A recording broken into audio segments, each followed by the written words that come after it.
Hi everybody! Hello. As I always say, Andariki Namaskaram, Ellargu Swagatam, and a very warm Vanakkam to Vedantu Jee English channel. This is me, your master teacher Nabamita Ma'am, and today we are going to go for this chapter that is called as Chemical Bonding and Molecular Structure. Now I know that some of you who are studying from me, you probably do know about this chapter because we have done this chapter quite a lot of times. But those students who are new here, do not forget to subscribe to the channel and don't forget to tell your friends about this channel, how this channel is going to help you. I mean, you don't have to do it right now. You can probably share it with your friends and you can always like the session once the whole chapter is done. Then you can be thankful that has ma'am taken the whole chapter or she has not. Yes, then you can be the best judge ever. Yes, hi Aaron, hi aspirant, hi Imran, hello guys. Very good afternoon. I hope that you all are doing great. And by the way, one thing that I will request you all to do is that while I'm taking the session, please do respond and interact with me. Say yes or no, and you can obviously ask your doubts as well. I will definitely take that one too. Okay. All right. So now before I start with the session, let me also tell you about the analysis for JEE mains here, everyone. Now, if the weightage of the chapter is a little more than 3%, okay, then we consider that to be a high weighted chapter. If it is less than 2%, then we consider this to be a low weighted chapter. Now for chemical bonding, we have seen that this chapter in JEE mains has a weightage of 4.2%. That means that it is a high weighted chapter. And guys, this analysis has been done for each and every chapter, for each and every topic, and I did take a session on this, and this is completely done by Vedantu's team, Vedantu's in-house team, everybody. Yes, so this is a high weighted chapter. Do not miss out on it. Then don't think that I can take it for granted. No, nothing like that. Okay, you will have to actually study from this chapter because it's very important. And it is one of the very basic fundamentals because this chapter is required in inorganic chemistry, it is required in your organic chemistry, and of course a little bit in physical chemistry as well. So chalo, let us start with the chapter. And before I start with it, one more thing that is very important is to all the students who are preparing for your IIT JEE, if you think that your first attempt was not really that great, you are preparing for the second attempt, then we here at Vedantu, we are launching Vedantu Sankalp batch, everybody, okay? And why are we saying that our batches are going to be rocking amazing? That's because we have seen our results, right? Our students have, outshone many others. We have even this year, for JEE first attempt, everybody, we have seen that Vedantu student, the Vedans, everybody, which you can proudly say, the Vedans, there are 105 students who have scored more than 99 percentile, 309 students who scored more than 97 percentile, 8 students who scored 100 percentile, everybody, and 9 students who scored more than 99.9 percentile, everyone. Can we get a clap for these students, everybody? Can I just have a clap for all these students, everybody? Yes. Kim, Sarita, Marvel Studio English, everybody. Can I get some clap emojis for these students? Haven't they done amazing, outstanding results? And you can be here as well. I can probably see your pictures as well, everybody. So in here, you will be getting quality teachers. You can study from home. You will have better chances. You will be able to learn stress-free because we don't compare our students. This will be affordable and there will be no security concerns at all, everybody. So there will be whole class 11 PCM revision.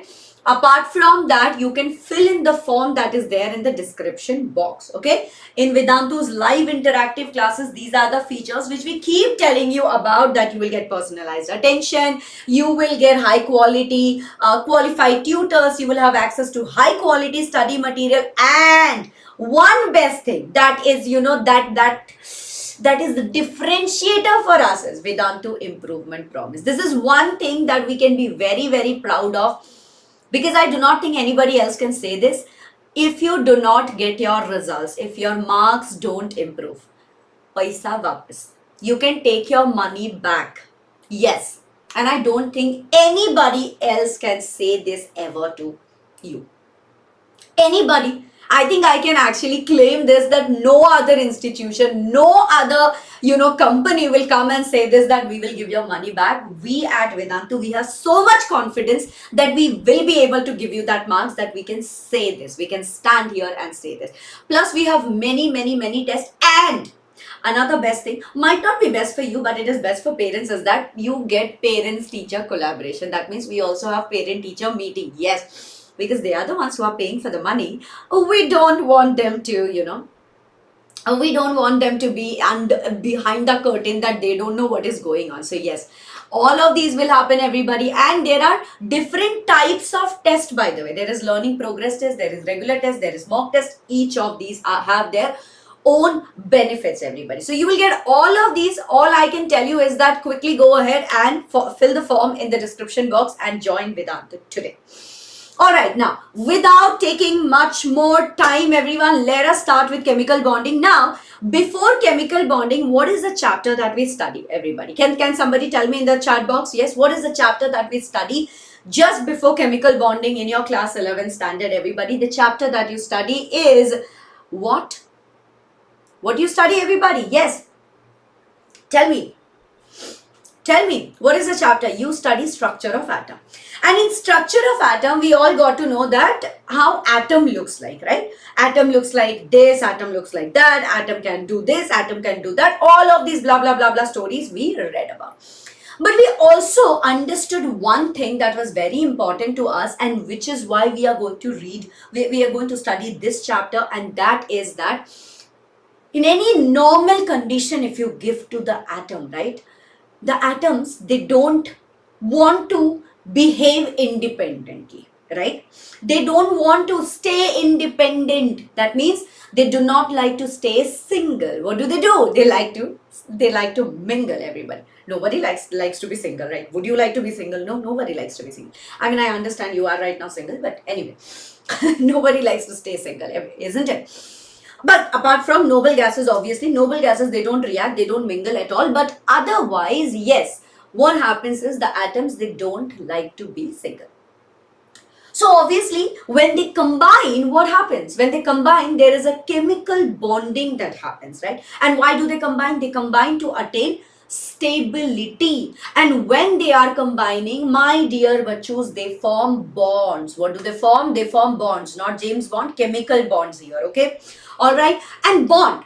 Now, when I am saying that bond, they form bond, what do you understand by bond, everybody? What do you understand by bond?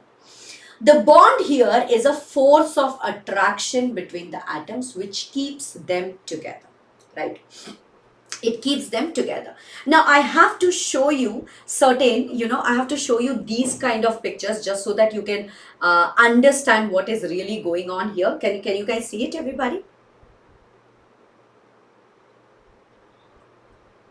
Yes, guys.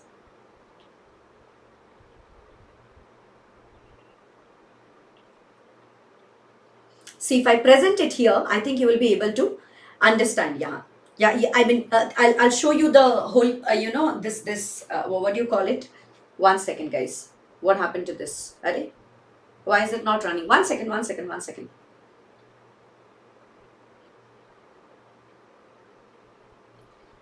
Not running.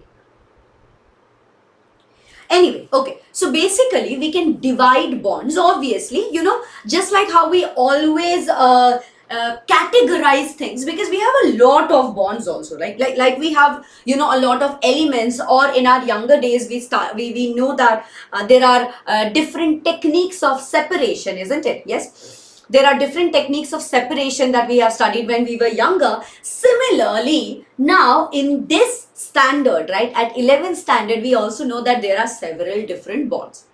So when there are several different things, we always like to categorize things, because then it becomes very easy for us to study the properties related to them, isn't it?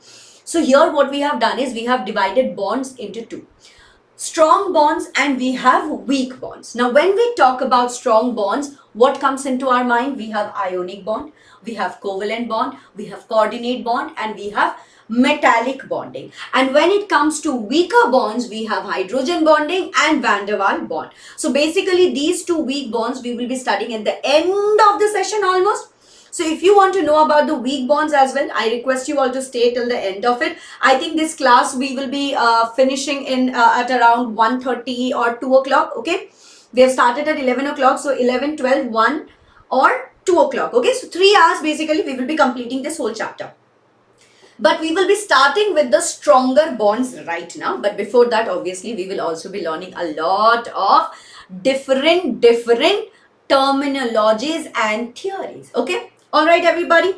Now, before we start with the theories, guys, now I have just told you that chemical bonds, right? And you all know that when atoms combine, what happens? When atoms combine, what happens, guys? When atoms combine, what happens? You get to see formation of molecules. Isn't it, everyone? Isn't it? Yes.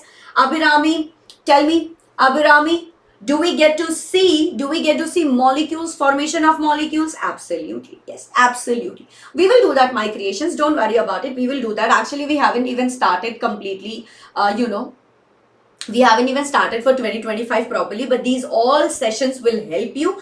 So if you are here, it will be great. But don't worry about it. We will be taking the same chapters, the same sessions again and again, so that every concept, every detail is engraved in your mind. Don't worry about it. Yes. So what happens when atoms, they combine through chemical bonding? What do they form? They form, absolutely, yes, molecules. So this molecular formation, right, that had many different theories, everybody.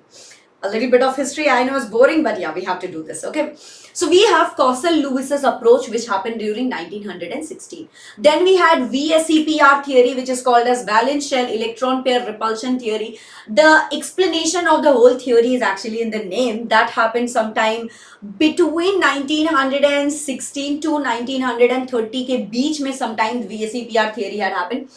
VBT, that is valence bond theory, that was given during the year 1927, and finally we came up to molecular orbital theory, MOT, the best theory ever, which could, help us, everyone. Now what I do is, I usually always make sure that,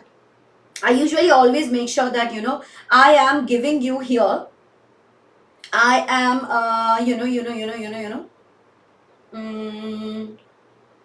I always make sure that I give you this trick so that you can easily calculate the number of electrons in the valence shell. Shall we do this, everybody? Yes? Yes? Shall we do this? Shall we do this, everybody? Let us take a look at it, okay? So here, I am going to tell you the number of valence shell, everybody, okay? Number of valence shell. Alright? See, check it out. It's a very simple and easy trick, and I believe that it will help you greatly when you are drawing the Lewis structure, when you are doing VBT, when you are doing MOT, everything. See, okay? So please learn this. This is also very closely related to periodic properties, everyone. Now, let us take a look at group 1 elements, then we will take a look at group 2 elements, everybody. In between the D and F block, we will completely forget about, and then directly we will go to group 13. Then there will be group 14. Then there will be group 15, then there will be group 16, group 17, and finally you will have group 18. Okay? Let's list down all the elements of these group. For group 1, what are the elements that you have in group 1, guys? In group 1, you have lithium, sodium, potassium, rubidium, and cesium. And there is francium also, but francium is a radioactive. We don't talk about it much. Yeah, they don't require so much talking. Okay? Next, in group 2, who do we have? In group 2, we have beryllium, magnesium, calcium. Yes, then you have strontium, and then you have barium, and you have, yes, radium as well. But once again, radioactive doesn't matter. Okay? In group 13, we have Bal Gangadhar, Indian Tilak, that is boron, aluminium, gallium, indium, and thallium, right? In group 14, who do you have? You have chemistry sir gives snappy problems, right? That means that you have carbon, Si, Ge, Sn, and Pb. All right, then you have group 15, nitrogen, phosphorus, As, then you have SB, and then you have bismuth. Okay. Group 16, who do you have? Group 16, you have 𝑂𝒔𝒑𝒄𝒄. Okay. 𝑂𝒔𝒑𝒄𝒄, that is oxygen, sulfur, selenium, tellurium, polonium. Okay. Group 17, you have fluorine, chlorine, bromine, and iodine, and there is astatine. Again, we don't have to talk about it. And group 18, you have helium, you have neon, you have argon, you have krypton, you have xenon, and you have radon, right? Now everybody, you will notice that their group numbers are corresponding to the number of electrons in valence shell. That means how many electrons are there in the last shell. The ultimate shell has how many electrons, everybody. So let us go ahead. Group 1. Group 1 has how many electrons, everybody? Group 1 has 1 electron in the outermost shell. Take a look at each of them. Lithium, 1 electron. Sodium, 1 electron. Potassium, 1 electron. Rubidium, 1 electron. Cesium, 1 electron. All of them have 1 electron in the last shell. Okay. Then when we talk about beryllium, magnesium, calcium, strontium, and barium, that is group 2. Group 2 has only 2 electrons in the outermost shell. Okay. Group 13, boron, aluminium, gallium, indium, and thallium, they have 3 electrons in the last shell, right? Guys, I'm not talking about oxidation state. I'm only talking about the electrons, okay? I'm only talking about electrons in the last shell. Then you have chemistry. Sir gives snappy problem. They have 4 electron, everybody, right? What is carbon's electronic configuration? 1s2, 2s2, 2p2. So 2s2, 2p2. How many? 4 electrons. See? Group 15, everybody. Group 15, that is nitrogen, phosphorus, AsSbBi. Who do you have? You have 5 electrons in the outermost shell because they have 2s2, 2p3. So 5 electrons. Oxygen has how many electrons, guys? Oxygen has 6 electrons, everybody. Yes. Then you have 7 electrons in the outermost shell, and then here you have 8 electrons in the outermost shell. If you want to know about the oxidation state, you know that here it is going to be 1, here it is going to be 2, here it is going to be 3, here it is going to be 4, here it is going to be +3, here it is going to be +2, and here it is going to be +1. These are the oxidation state as well, everybody. Okay, cool, everyone? Yes. So even before the Lewis structure came up, or even before the Corson-Lewis's approach, you know, there was something called as octet rule. And this octet rule is very clearly correlated to this number of valence electrons, everyone.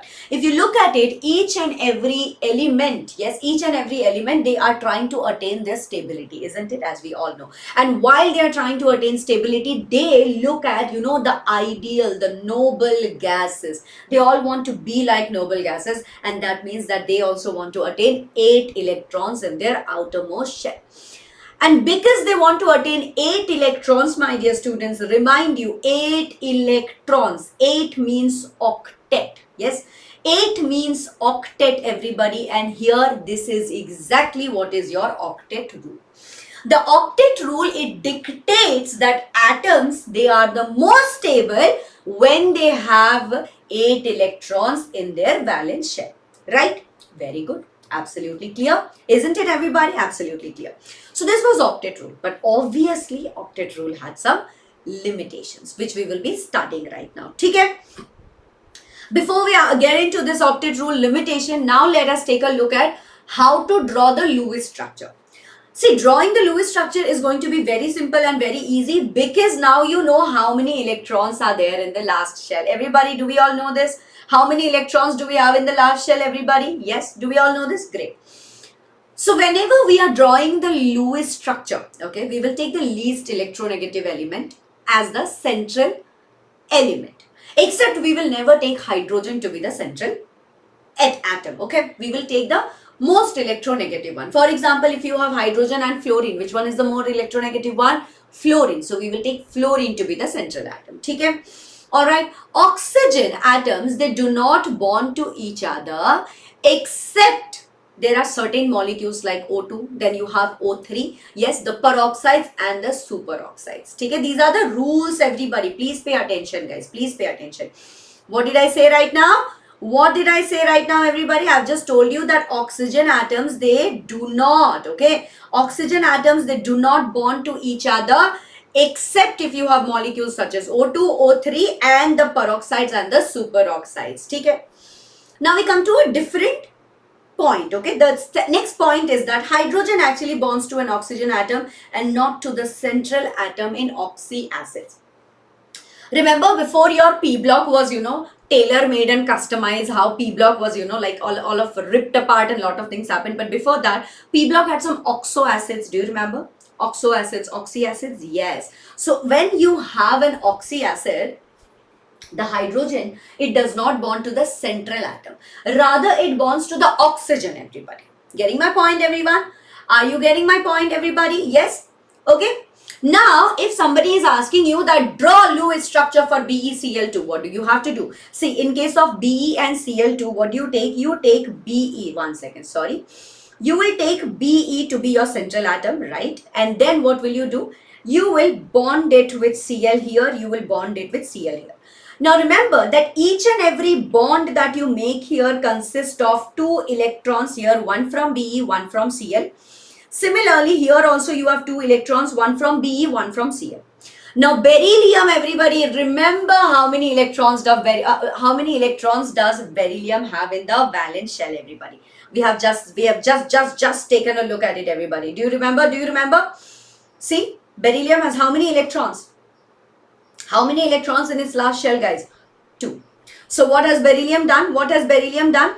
2 electrons it has shared. The last electron that was there in the last shell, how many ever electrons were there that is shared with chlorine and they have formed a bond.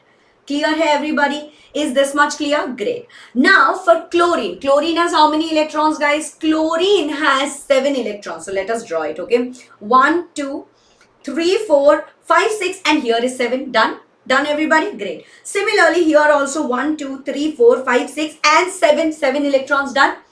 So now do you see that the octet is complete for all of them? Obviously not for beryllium. Beryllium will not be able to complete its octet because it does not have enough electron, and that is one of the limitation. That means a disadvantage of the octet rule. That means that there were certain molecules where either there were more number of electrons than 8 or there are lesser number of electrons than 8, which becomes the biggest limitation of octet rule. Guys, are you all understanding? If you are, can you write down some EPBT in the chat box? Is everything getting clear to you? Till here, whatever I have taught you, is there any doubt, guys? Whatever I have taught you, is there any doubt? If you have doubt, quickly write it down in the chat box. Yes. Now, moving on to another one, okay? Let us take a look at BF3, everybody. Now, boron has how many electrons in its outermost shell, everybody? It has 3 electrons. See? What will boron do now? Boron will form a bond with fluorine, and with another fluorine. So that means boron has used up its 3 electrons in the outermost shell and it has formed bonds, right?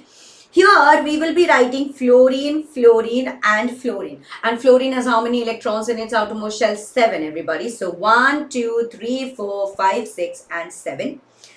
1, 2, 3, 4, 5, 6 and 7. 1, 2, 3, 4, 5, 6 and 7. There are, see, fluorine is able to complete its octet, but is boron able to complete its octet, guys? Yes, look at it. 1, 2, 3, 4, 5, 6.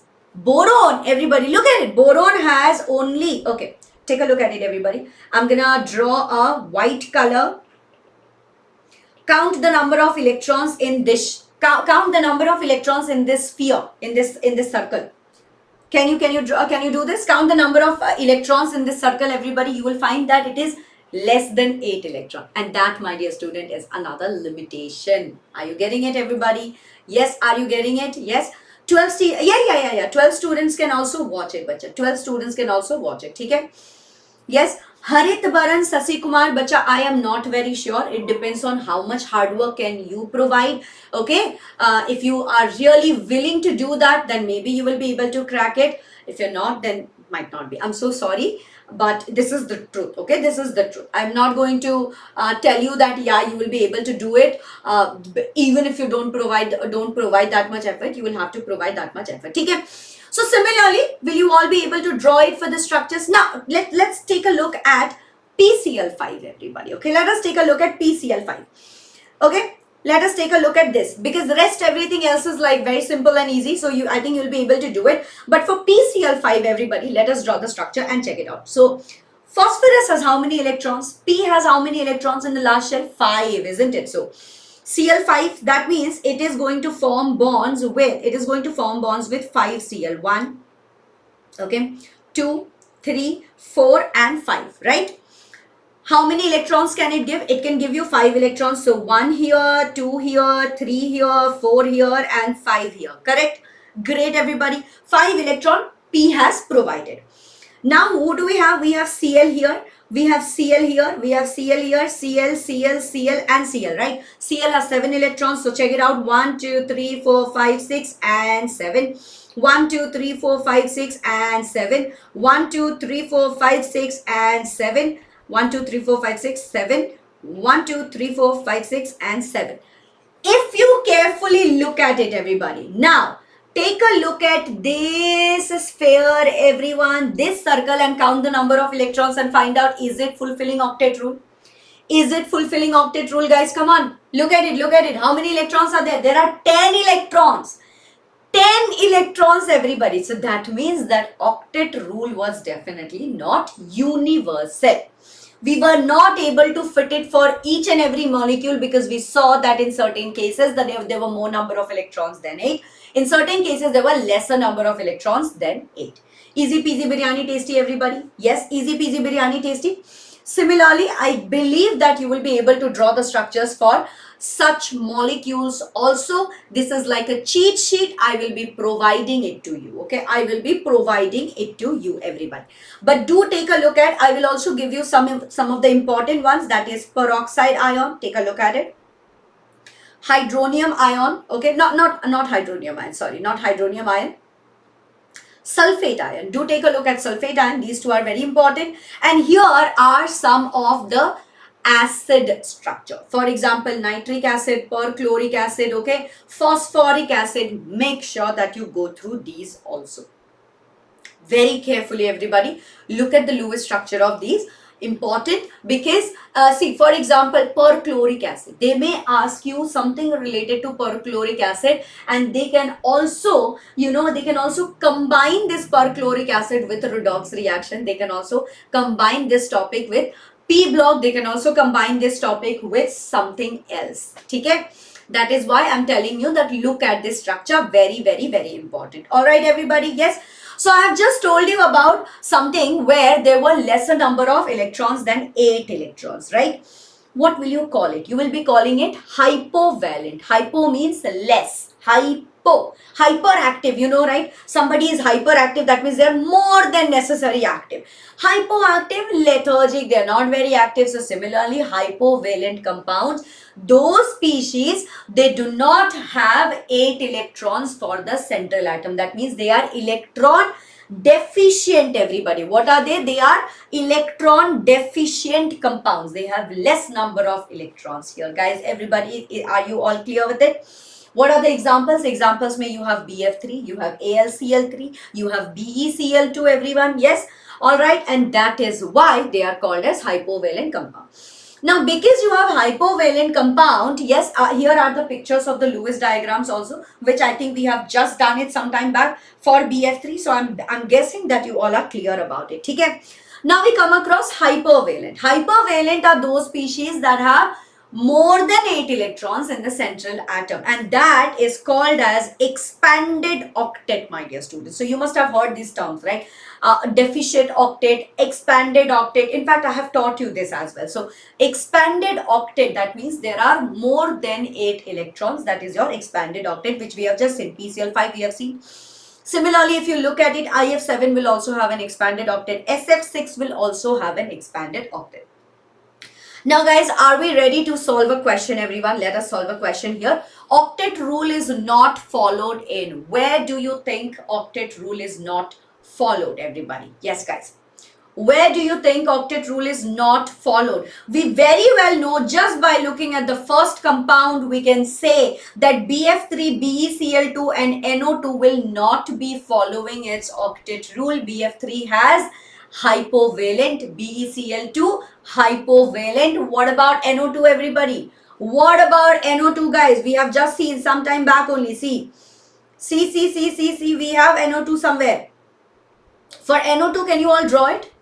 For NO2, can we draw it, guys? Chalo, for NO2, let's draw it. So we have N. N has how many electrons, guys? N has 5 electrons, right, in the outermost shell. So let's say that there are 2 electrons here. These 2 electrons it will share with oxygen here. Okay. Now oxygen has 1, 2, 3, 4, 5, 6, 7, 8. Oxygen is fulfilling. Okay. Nitrogen has now 1, 2 here, another one, and it has 5 electrons, right? So 1, 2, 3, 4, 5, right? These 2 will be donated to the next oxygen as a coordinate bond. But now if you look at it, 1, 2, 3, 4, 5, 6, 7. It does not fulfill its octet rule. It does not fulfill its octet rule. Yes, this is the structure of NO2. This is the structure of NO2. I have just drawn it, everybody. So yes, that is your correct answer. Guys, are we all clear with it? Are we all clear with it? Shall we move forward, everybody? How long is this lecture going to be? This lecture is going to go on till 1 o'clock or 2 o'clock. Okay, we will try to finish it by 1 o'clock. If not, by 2 o'clock, definitely. Yes, guys, are we all done? Shall we move forward? Let us move forward. What do you all say? Shall we move forward? Yes. Now, let us move forward towards something that is called as formal charge. What really is formal charge? To understand formal charge, okay, let us go by something that is called as something, what is it? Very layman term. Let's go by something that is very simple and easy to understand. When we talk about formal charge is basically the difference between the number of valence electron of a particular atom, okay, which is in an isolated or free state, and the number of electron assigned to that atom in the Lewis structure. Getting my point? So let's suppose we have an atom, okay. In its free state, how many electron does it have in its valence electron? How many electron does it have in its valence shell? Free state, when it is not combined, okay?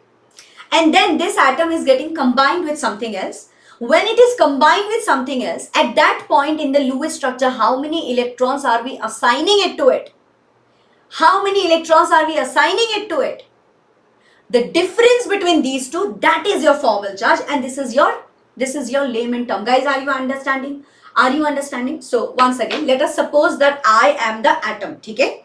So you have a Nabamita atom. Nabamita Ma'am is your atom.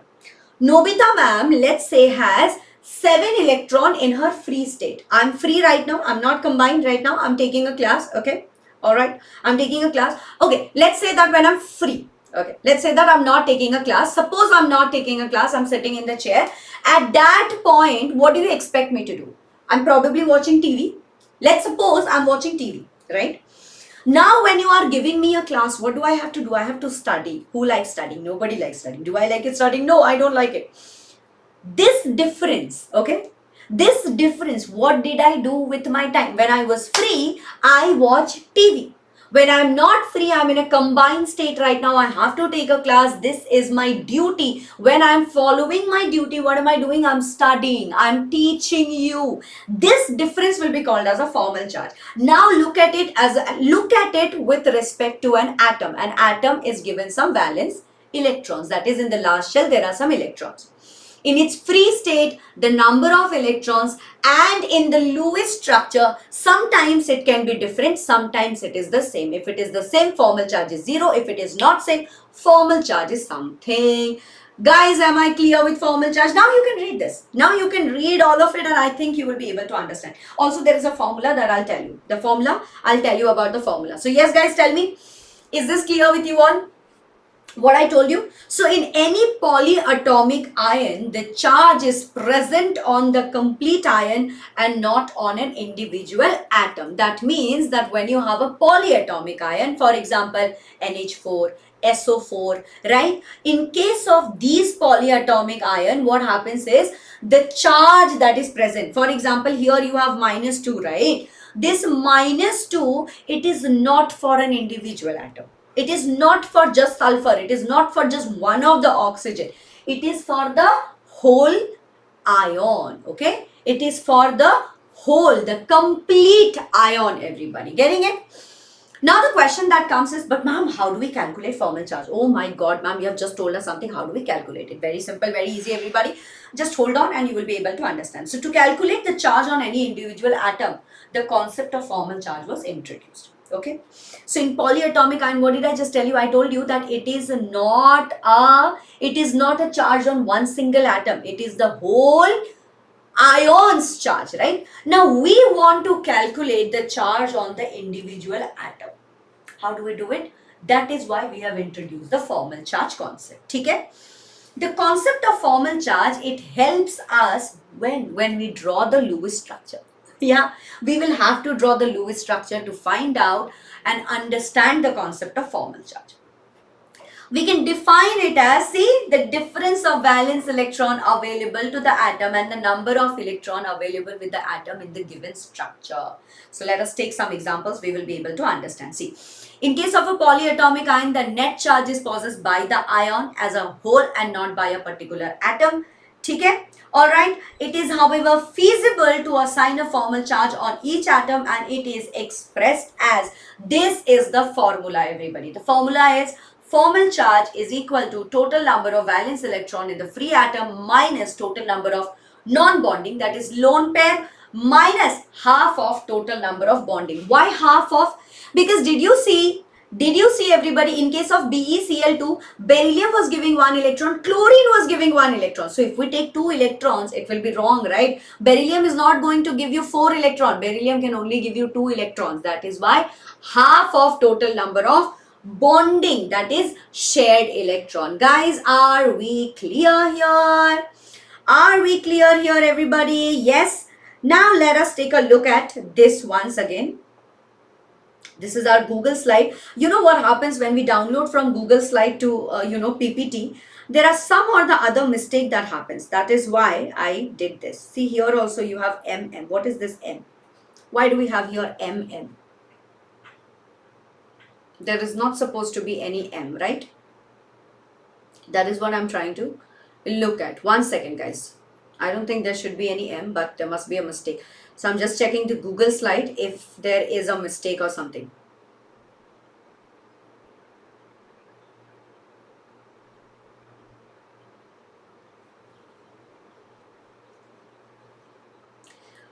Okay, now here we have a question. Okay, the question is, find formal charge in sulfuric acid. I think we can just rub it off, everybody. Okay, we will just rub it off.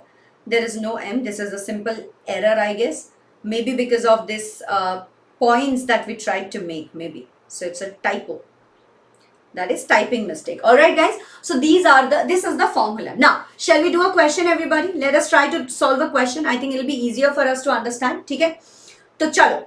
Find the formal charge in sulfuric acid, that is H2SO4. Can we do it? Yes. Let us do it for each and every atom. Okay. First, let us try to find the formal charge for hydrogen. Let us try to find formal charge for hydrogen. Okay, I'm writing here H so that you will be able to understand. Now, if you see, hydrogen has formed one bond. Okay, see here what are we writing? Total number of valence electron in the free atom. In the free atom, how many electron does hydrogen have, my dear students?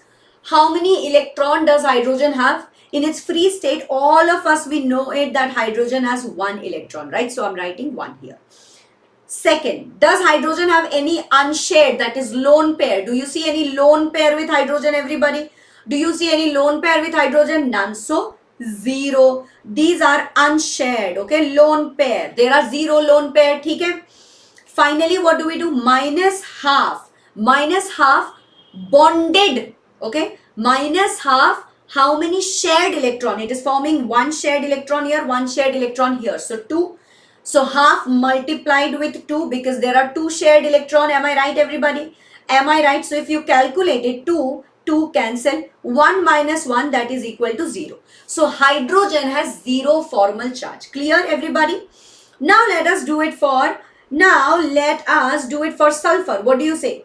Can we calculate it for sulfur? Formal charge on sulfur, everybody. Check it out. So sulfur. How many electrons does sulfur have in its free state? Sulfur belongs to the oxygen family, so OS. How many electrons does oxygen family have in its free state? 6 electrons. So we will write here 6. Okay. Do you see any lone pair? Do you see any lone pair on sulfur, everybody? None. 0, right? So we are going to write here 0. Minus half, okay? Half multiplied with, now see, how many electron is it for? How many bond is it forming? See, 1, 2. Here, if you look at it, there will be double bond actually, okay? Double bond. So 1, 2, 3, 4, 5, 6. Okay? 6, yes. 6, is it forming 6 here? Everybody look at it. Take a look at it, everyone. Tell me. How many electron is it sharing? How many electron is it sharing? Guys, have a look at it. Have a look at it and tell me. 6, are you sure?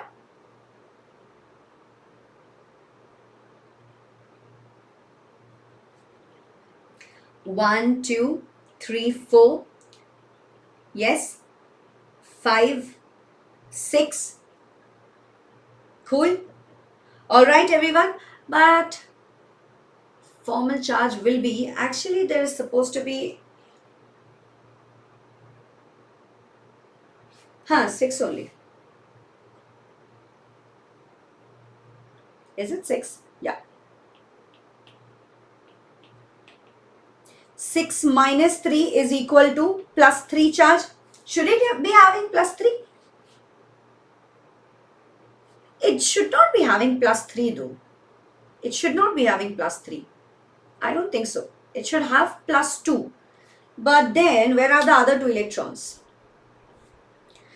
If it is supposed to be plus 2, then we need to have 8 electrons. So 1 second guys, let's check it out. Okay? Let's check it out. Formal charge on sulfur in H2SO4.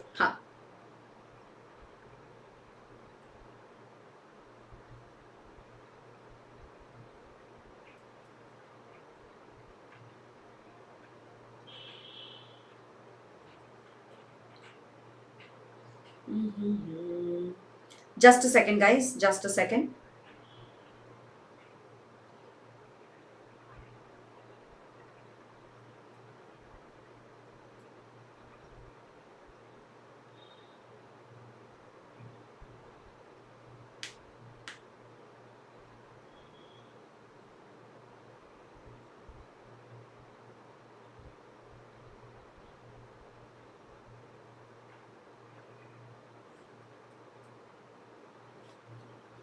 For this here, if it is these 2 electrons, if it is given here, and these 2 electrons, if it is given here, H2SO4, formal charge in sulfuric acid, there will be, if hydrogen here, this will be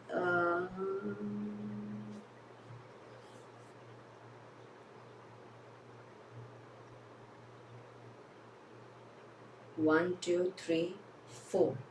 So 1, 2, 3, 4, 5, 6, 7. Oh, got it. Got it, everybody. Got it, guys. Got it. Understood. Yes. Now, let's check it out. See, why is it? And let's understand this. Okay. So, I have made this very dirty here. I'm going to draw this again, okay, just so that we understand it a little carefully. See, check it out.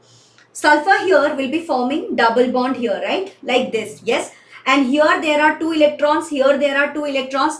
Now, if we draw a sphere like this, then can we calculate how many electrons are there, everyone? Calculate how many electrons are there. At this point, now we will have 8 electrons, isn't it? We will have 8 electrons. That means that it should have plus 2 charge. Yes. So, how many we will have? 1, 2, 3, 4, 5, 6, 7, 8. See, 8 electrons. Okay. There will be 8 electrons here. So, half of 8, because it is forming a bond. There are bonds that are formed. Hence, we have to take half. It's such a simple error that I have made. Anyway. So this is the formal charge on sulfur. Now obviously we also need to find out the formal charge on oxygen. Shall we do that also? Chalo, let us do that, everybody. I'm going to just remove this. I'm going to just remove this. Okay. Yes. Now, everyone, let me number the oxygens. Otherwise, it is going to be very, it's going to be very, very, very difficult for us to understand. So, let us name this as A. Okay. Let us name this as B. Let us name this as C. And let us name this as D. Okay. All right. Now, if we calculate formal charge on oxygen, okay? But formal charge on which oxygen? Let us calculate it for O, which is numbered C, and let us calculate it for O, which is numbered D, okay? In this case, once again, everybody, oxygen has how many valence electrons? 6, everyone. Oxygen, sulfur belongs to the same group, so 6, okay? Minus, do you see lone pairs? Of course, you will be able to see lone pair. 1, 2, 3, 4. है ना? 1, 2, 3, 4. Right? 1, 2, 3, 4, 5, 6, 5, 6. So there are 6 unpaired electrons, isn't it? So 6 of them are unshared, right? 6 of them are unshared. Then if I move this side, everyone, I think you will be able to see it. Minus half of. How many are shared, guys? 2 of them are shared. See, it is forming double bonds, right? 2 of them are shared. So here you will write 2. That means if you calculate it, 2, 2 gone, 6 minus 1, right? So that means this will be -1 charge. Make it sense it, everybody? Yes, make sense? Let's take a look at the OA and OB, everyone. Yes, formal charge OA and OB, everybody. Let us calculate them once again. How many electrons in the last shell? 6 for its free state, okay? These guys have how many electrons as a lone pair, everyone? Check it out. How many electrons do they have for lone pair? They're forming a bond this side, forming a bond this side. So 1, 2 gone, 1, 2, 3, 4, 5, 6, right? So 4 are remaining unshared. That is lone pair. Okay? Minus half of how many? See, 1, 2, 3, 4, right? 4 electrons. So 4 here. That means 2, 2, 4, 6 minus 4 minus 2 is equal to 0. Yes, guys. Are we all clear with this? Everybody, did we solve it? Were you able to solve it, everybody? Yes. Please correlate your answers and check it out. Everyone. This is clear? Great. Now, let us move on towards the very important theory, that is valence bond theory, everyone. We have already reached valence bond theory, guys. In just 40 minutes, we have completed formal charge. We have completed Clausius-Lewis's approach.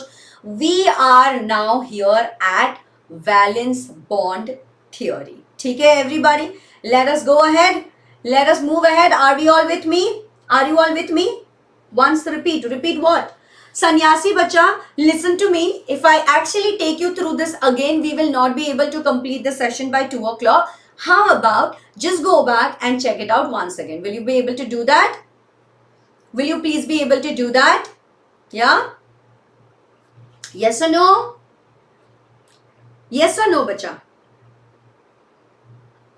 Acha, before valence bond theory, actually, we are supposed to take a look at ionic bond. Okay? Let us take a look at ionic bond, everybody, because it's very important to understand ionic bond. Now, let us take a look at ionic bond. Okay? We are not going to study valence bond. We are going to take a look at ionic bond first, and then we will go for valence bond theory.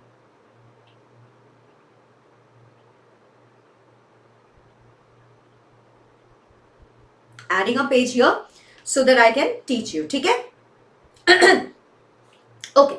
So, what happens when you have an ionic bond, guys? Yes? What happens when you have an ionic bond? When you have an ionic bond, we know that there is a transfer of valence electrons from one atom to another happens, right?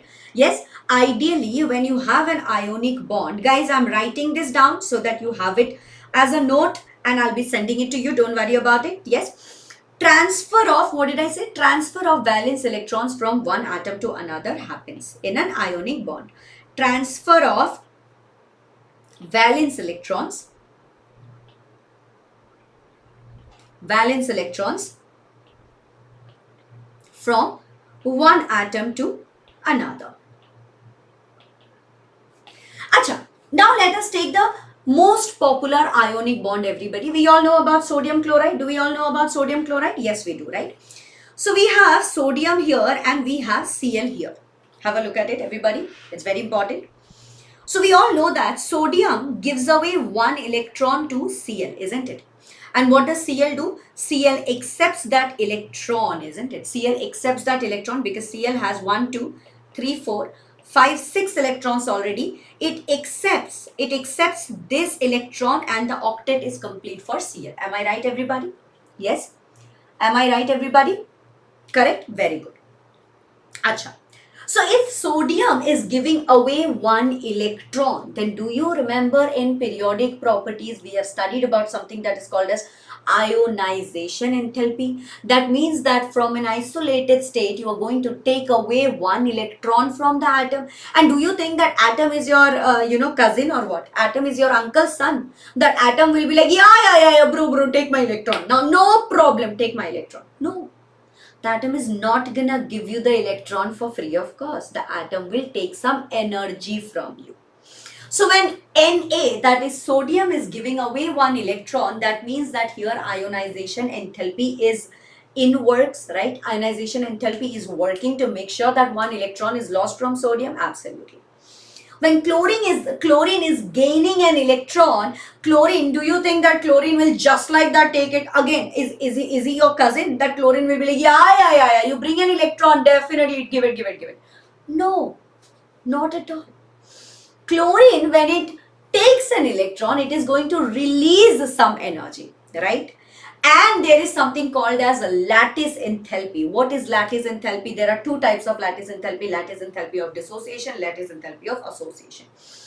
So what happens is the energy that is required to separate, to break 1 mole of solid NaCl into 1 mole of sodium gaseous, 1 mole of chlorine gaseous to infinite distance so that they don't come back and join in. That is called as lattice enthalpy of dissociation.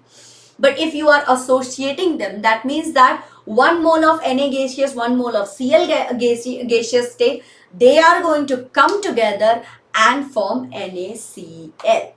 That is called as your lattice enthalpy. So basically, let us understand it this way, everybody, that to form an ionic bond, there are 3 types of energies that are required. Number 1 is your ionization enthalpy. Yes, number 1 is your ionization enthalpy, my dear students. And what is your ionization enthalpy? I've just told you, it is energy required, okay, energy required to remove an electron, okay, to remove an electron from neutral atom in gaseous state.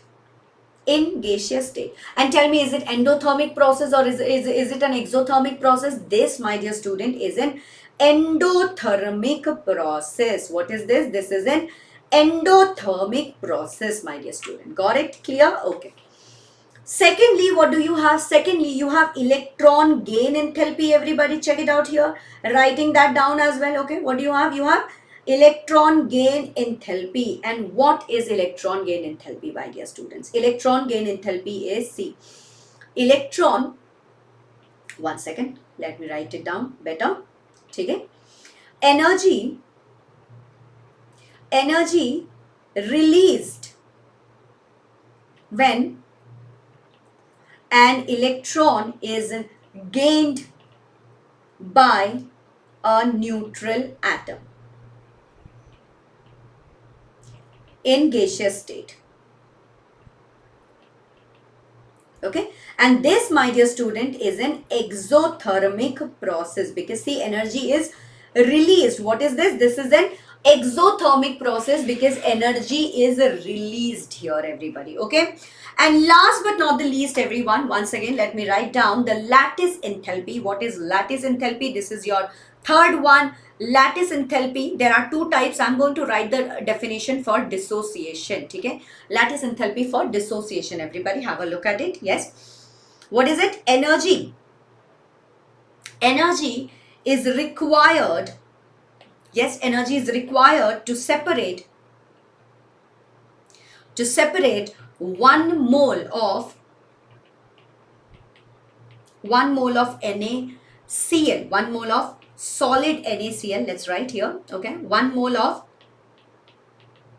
solid NaCl into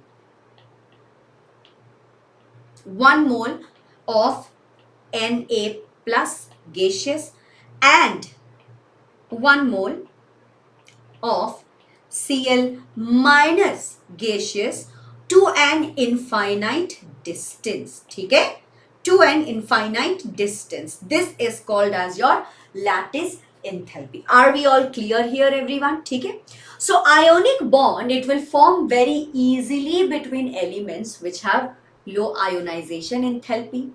And when something has high negative electron gain enthalpy, at that point you will get a very easily formed ionic bond. Okay, and what are the factors that are necessary to form a stable ionic bond? You must have low ionization enthalpy, you should have high electron gain enthalpy, high negative electron gain enthalpy, and you should have high negative value of lattice enthalpy. At that point you will get a stable ionic compound. So let me write that as well. Okay, let me write that as well. For a stable ionic compound, for a stable ionic compound, what are the factors, guys? The first factor is low ionization enthalpy, that is IE. Okay, secondly, what you need is high negative electron gain enthalpy, EGE.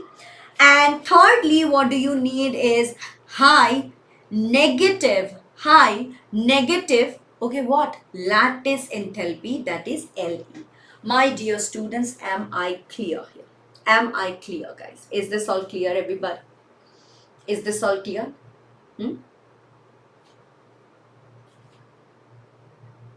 Yes or no? Can I get some EPBT in the chat box, everyone? Yes or no? Can I get some EPBT in the chat box, everybody?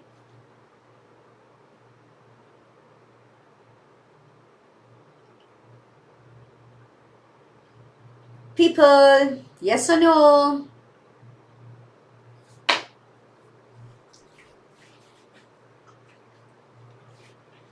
Okay, you write down some EPBT. Till then, I'm going to drink some water, okay?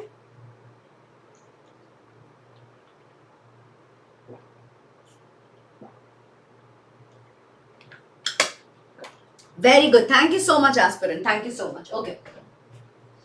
Alright, moving on from here. Now that our bond has formed, you know, we have to also study something called as bond parameter.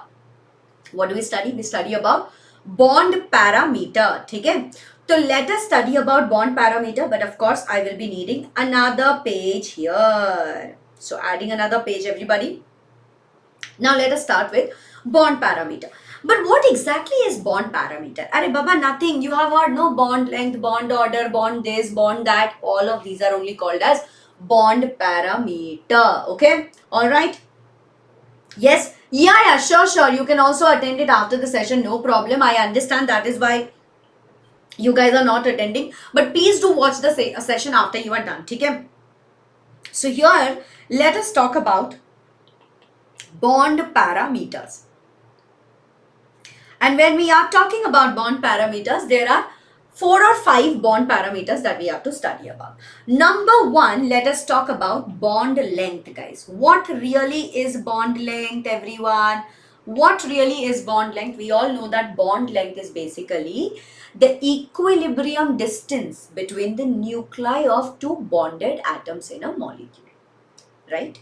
Yes? Correct, everybody? Let me write that down here. So that you have the definition at your fingertips, everybody, because you will be getting this, getting these slides in the Telegram channel, everyone. Okay? So here, let's write it. Bond length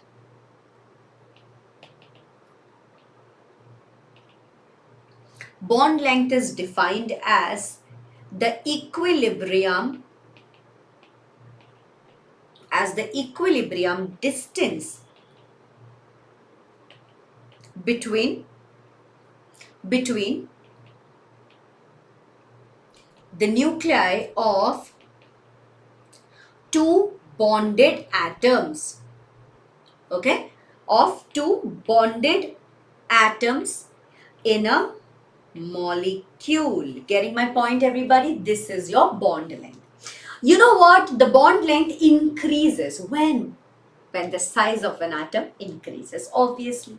The bond length decreases when there is a multiplicity of bonds. That means if it is a single bond, the bond length is going to be longer. If it is a double bond, then the bond length is going to be shorter. If it is a triple bond, then the bond length is going to be even more shorter. So my dear student, this is something that you can write on your own. And by the way, how do you calculate bond length? You can calculate bond length easy peasy, very easily. How will you be able to calculate it, guys? How will you be able to calculate it? One second, I need a green color, but a little darker green here. Yes, let me take this. Okay? Here, the formula, everybody, is atomic radius. Atomic radius is equal to bond length divided by 2. That's it. That's it, everybody. Atomic radius is equal to bond length divided by 2. So guys, I'm doing all of this just so that you will get the notes. Don't worry about it. Okay? Alright, yes. But when do you use this formula? You use this formula only when the bond is between the same atom. Remember this, everybody. Yes. Each atom of the bonded pair will contribute to the bond length. Understand this, yes? But if you have, let's say, not an ionic bond, if you have a covalent bond, then what will happen? Then the contribution from each atom is called as covalent radius of that atom. Okay?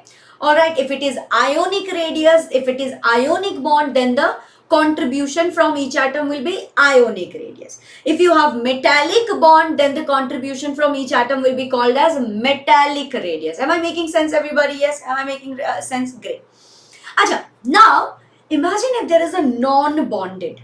Imagine there is something that is non-bonded.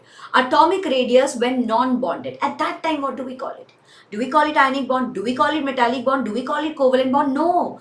We will call it van der Waals radii, everyone. What will we call it? We will call it van der Waals radius. So everyone, have a look at this as well. This is important, slightly important, everybody. We are talking about atomic radius. Atomic radius non-bonded. Okay?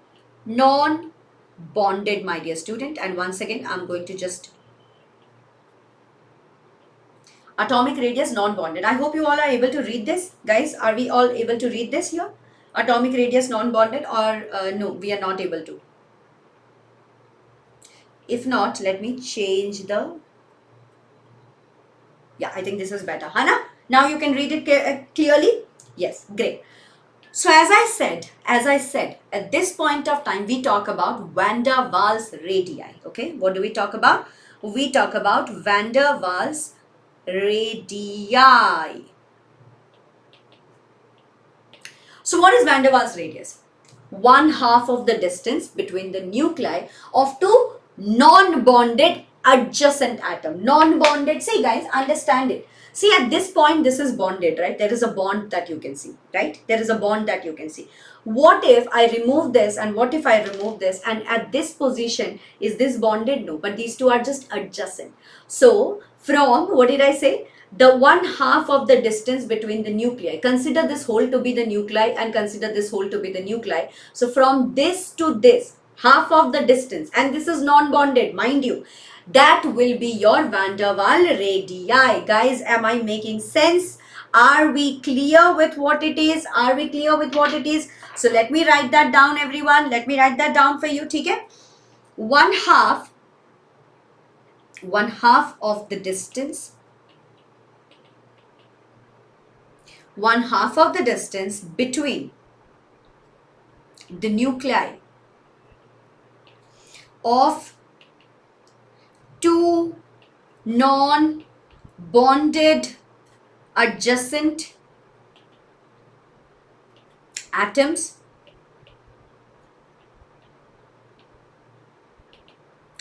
belonging to two belonging to two neighboring molecules of an atom, of an element, sorry, not atom, of an element. Okay, clear everybody? For example, have a look at this. So you have, imagine you have this molecule, right? You have this molecule and you have this another molecule. Now these two are the bonded, they are not bonded, but this and this, they are adjacent to each other. So at this point, whatever is the distance between this white molecule, white atom and this yellow atom, half of it, that is your van der Waal radius. Are we clear everybody? I hope it is clear. Okay. Moving on, now let's understand what is bond enthalpy everybody. Okay, let us understand what is bond enthalpy. Okay. This is also a bond parameter. We are still continuing bond parameter everybody. This is your bond enthalpy. What is bond enthalpy? Once again, it's a very simple and easy explanation. From the name itself, you can understand that the amount of energy that is required to break 1 mole of bonds of a particular type between two atoms in a gaseous state, that is called as your bond enthalpy. So writing it down everyone, what is it? Amount of energy. Amount of energy required to break 1 mole of bonds of a particular type between two atoms in a gaseous state is your bond enthalpy. What can be the unit, guys? The unit here, my dear student, is going to be kilojoule per mole, obviously, right? Kilojoule per mole is going to be the unit. Okay. Once we are done with bond enthalpy, now we move on towards bond angle, everyone. What is bond angle? Can somebody tell me quickly, everybody? Can somebody write it down? Yes. What is bond angle? The bond angle is obviously so easy. You don't even need a definition for this, because it is just the fact that it is angle between two bonds. That's it. Okay. It is angle between two bonds. For example, everyone, once again showing this. See, the angle between here two bonds is 180 degree. Of course, this is 180 degree. Okay. Now, if I ask you the angle between these two bonds, what should it be? What should it be? We all know that together completely it should be 360 degree. So just this bond, it will be 120. Just this one will be 120. Just this one will be 120, isn't it? So these are all bond angles. Do we understand this? These are all bond angles. Okay. Basically, it is just the angle between two orbitals. Now we also know that electrons are actually cloud. So obviously there is not a single line as a bond length, right? So what do we mean by bond angle? We mean to say that it is basically the angle between the orbitals. This bond angle, it is necessary. Why? Because it can help us to determine, to figure out the shape of the molecule. That is why we are studying all of these, guys. So don't think that I'm wasting time, I'm going very slow. It is very important to understand, otherwise how will we be able to, get the shape of the molecule or whatever. Yes. Chalo, moving on. Next is bond order, everyone. What is bond order, my dear students? What is bond order, everybody? Bond order is basically the number of bonds between the two atoms in a molecule. That is called as your bond order. Okay? So let me write that down. Yes, the number of bonds between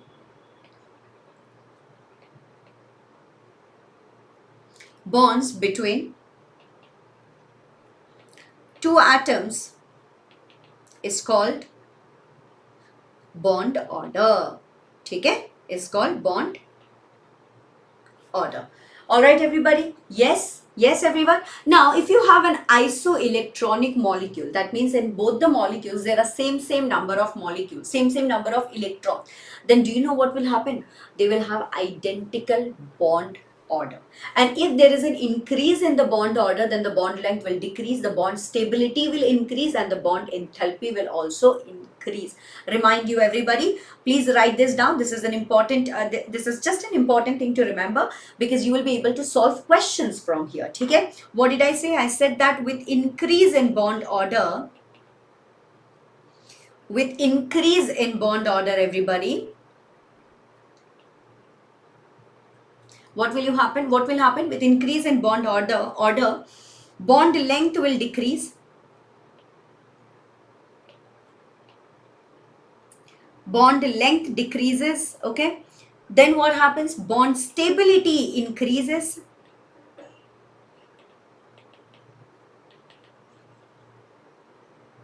And what happens? Bond enthalpy increases, okay? Of course, if you have, okay, one second, I'll just tell you this, okay? This is a very common sense thing, isn't it? Obviously, if I have 2 or 3 pencils, okay, maybe it is possible for me to break one pencil like this, but if I have 2 to 3 pencils, do you think that you'll be able to break it easily? Not at all. That's exactly what we mean here, that the bond enthalpy increases, right? And you also have a trick, my dear student. How many electrons are there? From there, you can easily calculate the bond order. From there, you can easily calculate the bond order. So the trick, I'm writing it down, everybody, which you can copy it down if you really want to. Otherwise, it's okay if you don't want to. Okay? No problem. So let's say that bond order trick, I'm writing it down here.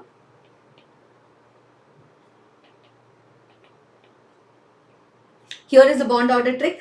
If you have if you have 10 electrons, then please write it down that you will have 1. Okay?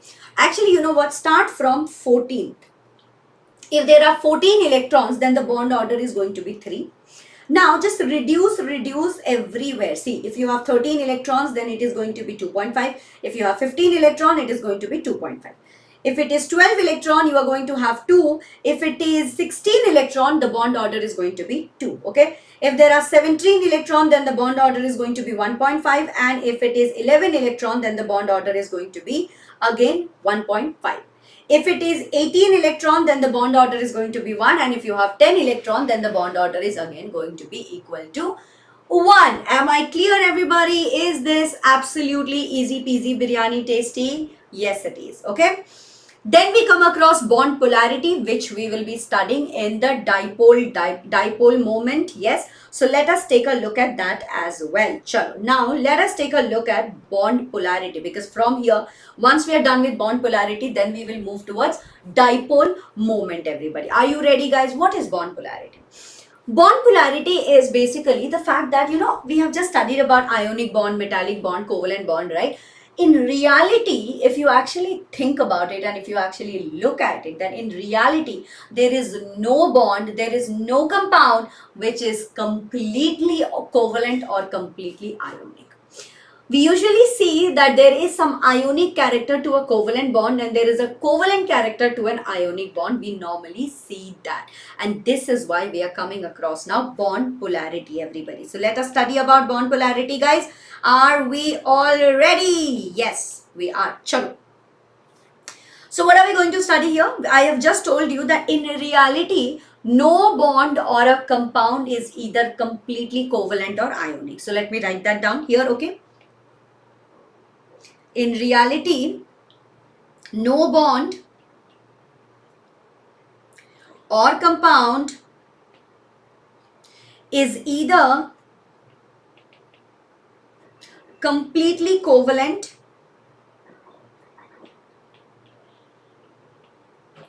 or ionic. Okay? All right. Yes. All right, everybody. Are you guys getting it? Yes. So this gives us another topic which is called as dipole moment. What is this dipole moment? Di means two, pole means you know, right? Yes. So everybody, when the electron is shared equally, then what do you get? You get a non-polar covalent bond. But if the electron is shared unequally, for example, if you take hydrogen and if you take fluorine, yes, so these two are forming a bond here. Obvious reasons, fluorine is going to pull the electron towards itself a little more, yes.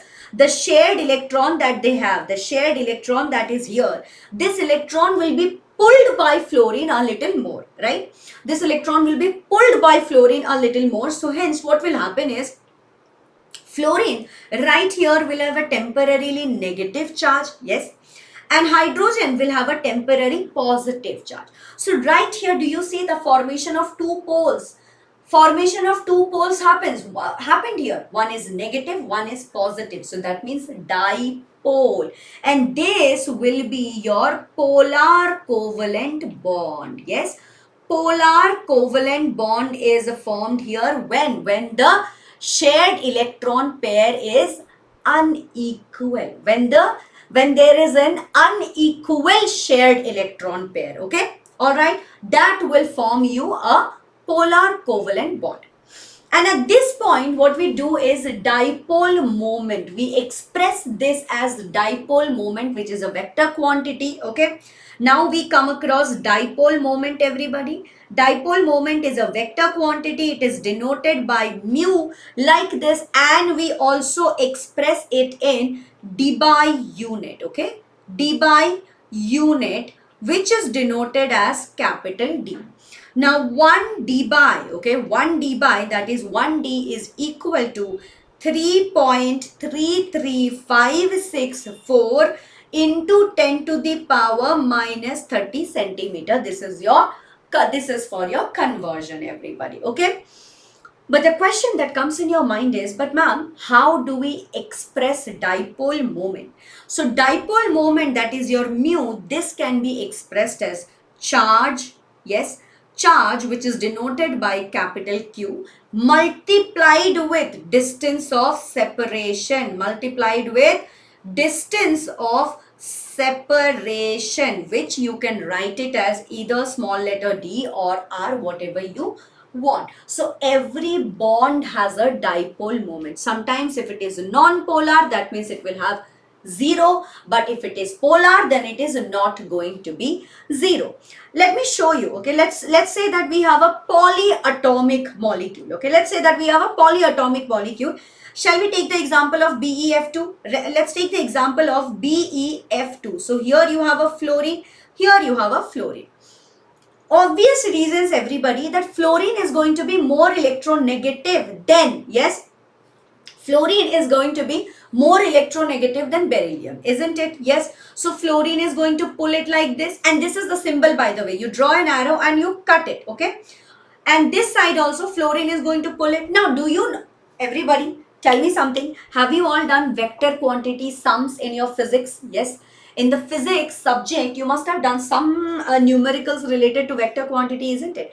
So here, do you see that when there are two vectors which are equal and opposite in nature, what is going to be your net dipole, my dear students? What is going to be your net dipole? Net dipole is going to be 0, isn't it? Yes, net dipole is going to be 0. Absolutely. Yes, so here, even though it is a polyatomic molecule, this becomes, because the net dipole becomes 0, that means that this becomes non-polar. Getting it, everybody? Yes, all right. We will be taking more sessions after maths exam for JEE chemistry. Absolutely, in year, yes. Food lovers in Vedantu offline center, yes, there will be classes for droppers as well, Bacha. There will be classes for droppers as well. Why don't you do me a favor? There is a form in the form in the description box. Just fill it up so that our team will definitely get in touch with you and they will explain what and all you will be getting completely, because there is a dedicated team that is there who does all of these things. Okay?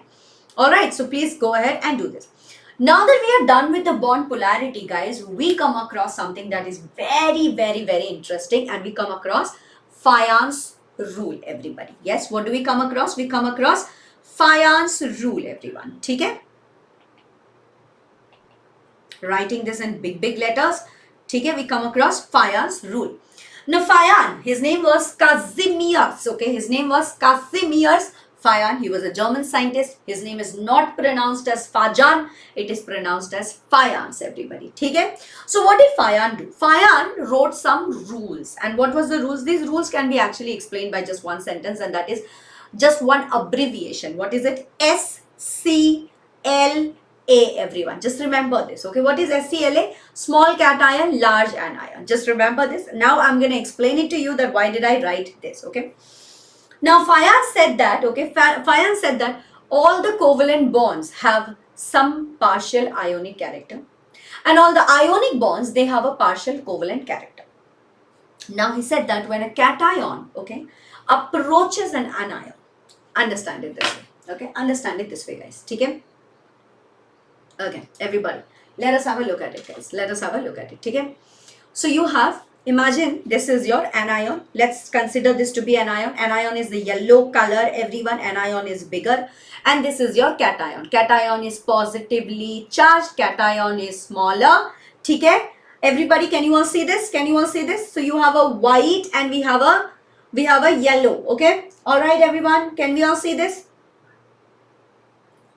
Yellow and white. Do we see it or you don't see it, right? You don't see the white properly. Chalo.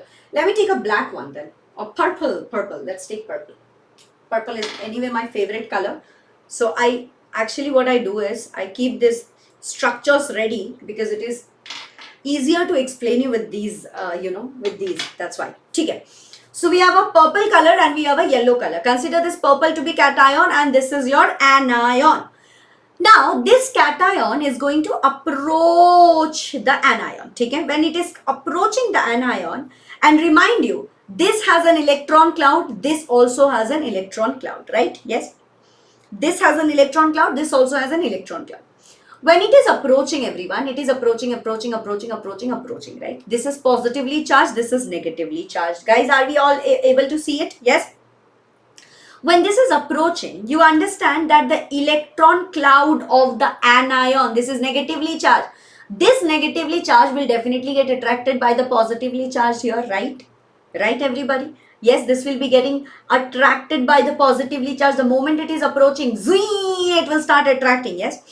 So what happens now? The cation, it gets distorted a little bit. What happens? It gets distorted a little bit. And that is called as the polarization of the anion. Now, my dear students, okay? Now, my dear students, what such did they found such things? Which things? Which things? I don't know what you're talking about. Anyway, see, understand this, guys. So here you have the anion, okay? The anion is negatively charged. Remind you, there are electron cloud, right? You have electrons here. Electrons are negatively charged. And here, my dear student, you have the cation. The cation here is a positively charged, right, everybody?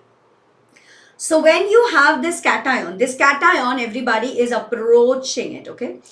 This cation, it's approaching it. So do you understand that when it is approaching, when it has approached, zwing, these electrons, they will get attracted to it. Yes, these electrons will get attracted to it. And what will happen is, instead of the shape being circle, the shape somehow becomes like this, maybe. That negatively charged, it becomes like this. It becomes slightly distorted. Yes. Yes. And this is called as the polarization of the anion. The shape change, this distortion that happened. What do we call it? We call it as polarization of anion, right? This is called as polarization of anion. Cupcake bacha, I wish I knew. I wish I had those, have you read Harry Potter? Have you read Harry Potter? In Harry Potter, have you noticed how Dumbledore has those memory reading, pensieve or something like that? I wish I knew and I could, get into Fayaz's mind and if I could tell you what really happened, but sadly I do not know. There are some stories that you can read about in the internet, but there were different studies that they did, right? There were different studies and this was imagination. Mostly it was all imagination, okay? Mostly it was all imagination because he knew that, positive and negative charge, this will happen. So this is how they came up with it, okay? This is how they came up with it. This was imagination, bacha. This was imagination. Chill. Jay is not going to ask you, how did Kazimierz Fayaz come up to this, okay? Nobody is going to ask you this. So, chalo. Let me write it down here. What did I say? That when a cation approaches an anion, yes? I'm writing this down here, okay? Writing this down here so that you remember it, that when a cation approaches an anion, what happens? The electron cloud, of the anion is attracted towards the cation, and it gets distorted,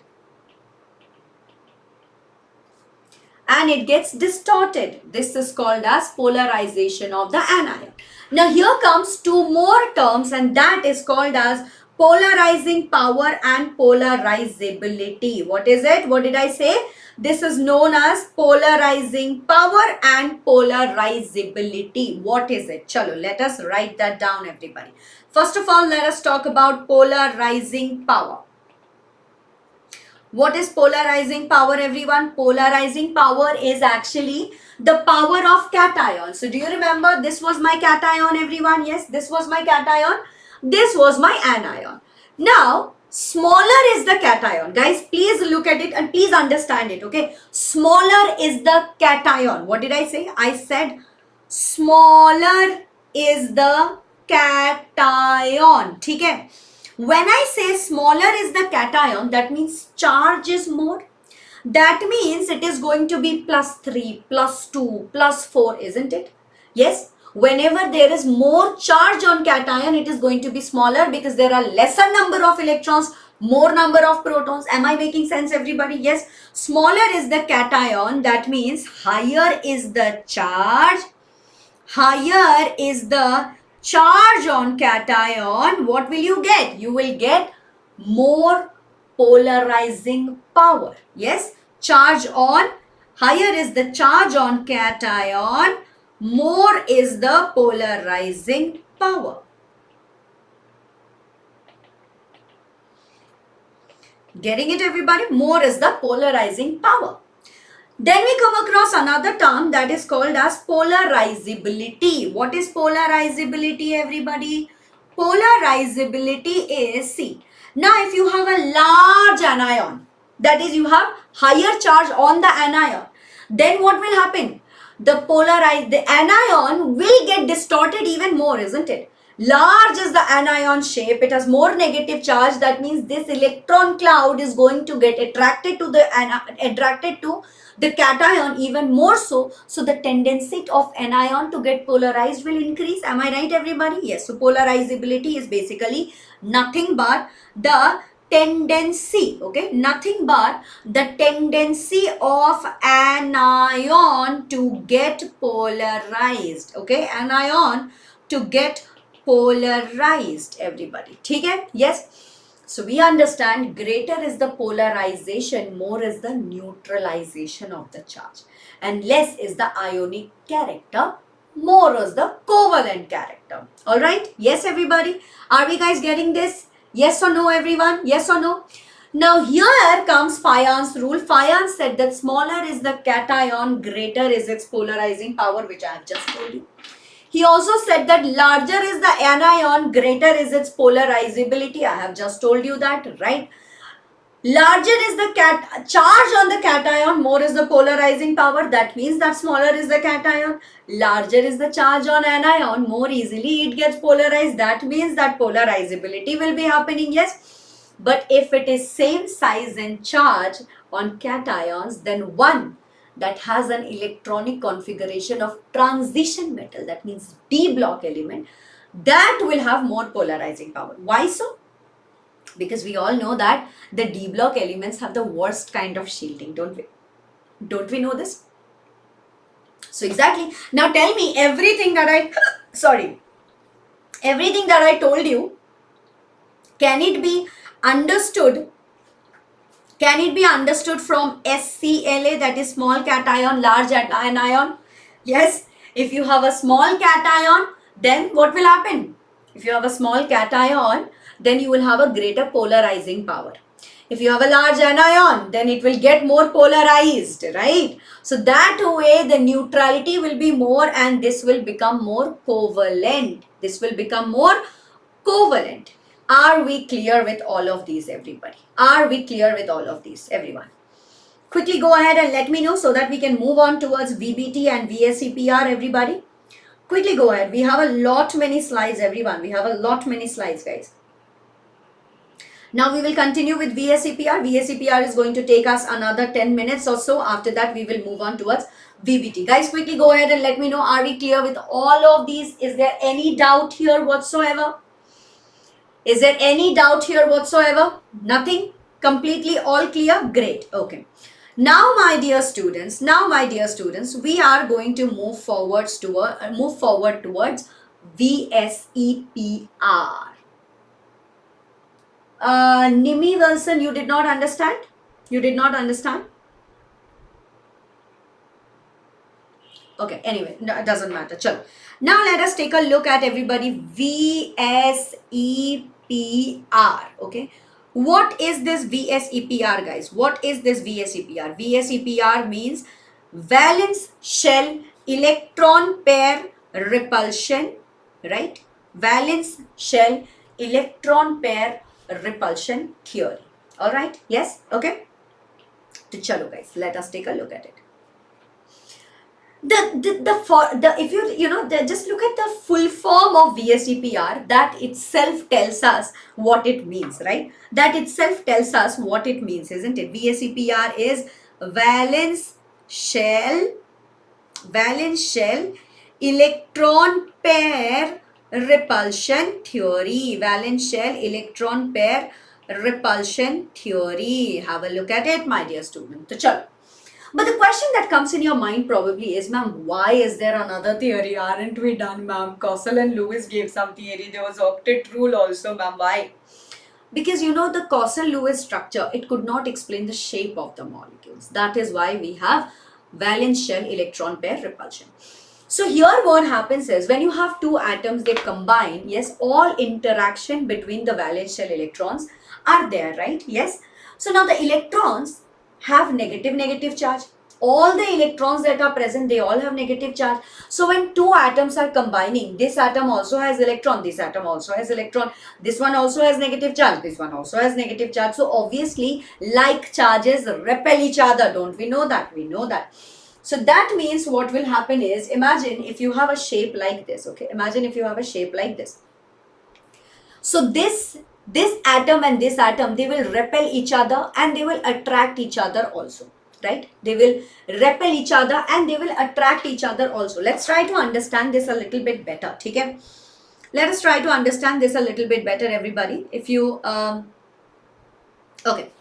Let me draw a structure here. Let us say that we have an atom here, okay? This is an atom here, all right? Yes, everybody? And we have another atom here. Okay, we have another atom here. Now this is the nucleus here positive, this is the nucleus here positive, right? And imagine that you have one electron here and you have one electron here, right? So obviously this electron will be attracted by this nucleus, right? This electron will be attracted by this nucleus, correct? Very good. Now what will happen if this atom is closer to this? If this atom from here, okay, from the far away, it is approaching this atom. When it is approaching this atom, you will also notice that what will happen is everybody, you tell me if I'm right or wrong, right? This electron and this electron, they will repel each other. Yes, because negatively charged, right? This nucleus is going to attract this electron, am I right? This nucleus is going to attract this electron, but also this nucleus and this nucleus, they are going to repel each other, right? So there is attraction force as well as repulsion force that is working. Based on this, we have given this theory. Now in this theory also, you have several different postulates, everybody, okay? So let us write down all the postulates, shall we, everyone? Let us write down all the postulates. I'm just going to fix this here so that you can remember it. And now let us start writing the postulates, okay? Postulate number 1, everybody. If you want, you can write this with me, or you will be getting the notes, or you can just simply understand it while I'm teaching you, okay? The shape of a molecule, it depends upon the number of valence shell electron pair around the central atom. That was postulate 1. What did I say? I said that the shape of a molecule, okay, the shape of a molecule depends on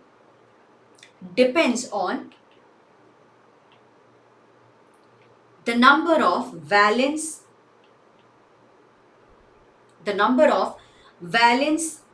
shell electron pairs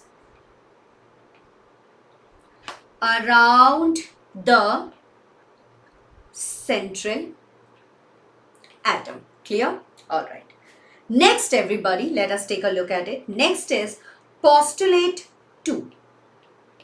In postulate 2, he said, everybody, in postulate 2, VSEPR theory told us that valence shell electron pair, they will occupy such positions in space where there is minimum repulsion and maximum distance between them. Okay, so let us write that down also. Valence shell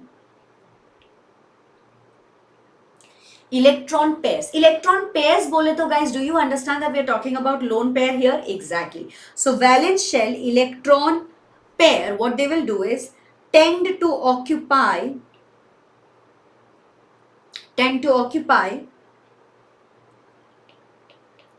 such positions in space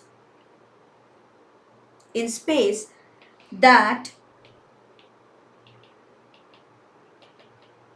minimizes repulsion and maximizes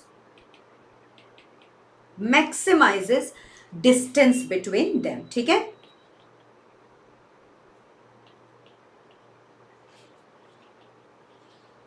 Cool guys, do we understand this? Next, postulate 3. Postulate 3 said, everybody, I think that's it. These are the only postulates, okay? Postulate 3 told us that the repulsive interaction of electron pairs, it decreases in the order lone pair, then lone pair, and then bond pair.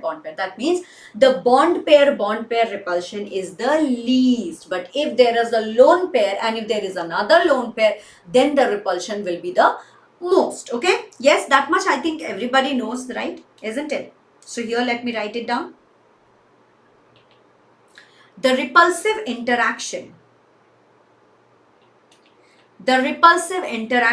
of electron pairs. I'll repeat, everybody. Yes. The repulsive interaction of electron pairs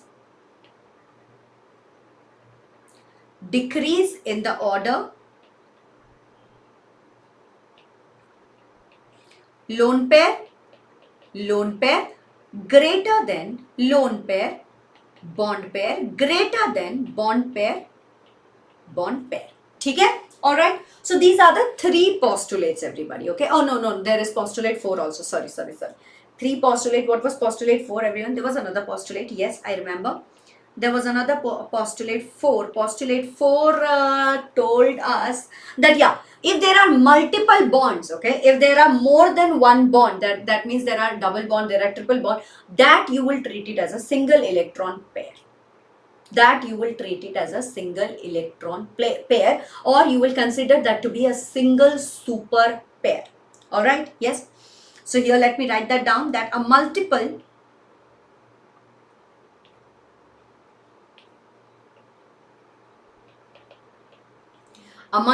bond is treated as if it is a single electron pair,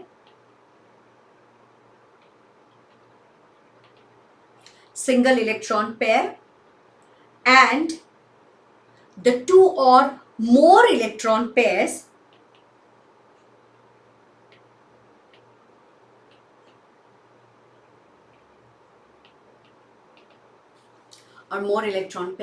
what was it?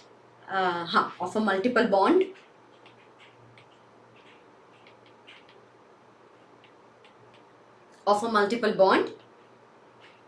are treated as single super pair.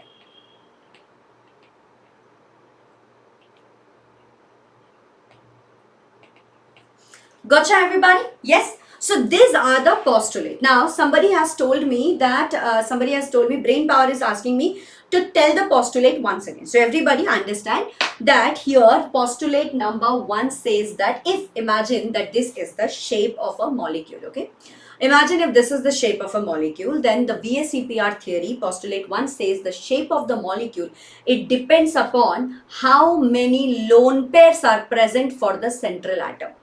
The central atom has how many lone pairs? If it has no lone pair, then the shape is going to be different. If it has 1, 2, 3, how much ever lone pair, then the shape is going to be different. Okay?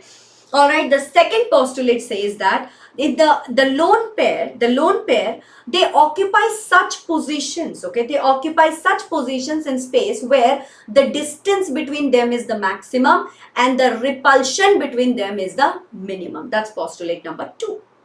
Postulate 3 says that the repulsive interaction between them is a lone pair and a lone pair will repel each other the maximum.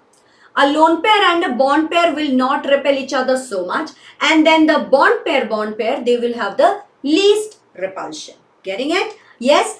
And the last one, that is postulate 4, said that imagine if there is a double bond or if there is a triple bond.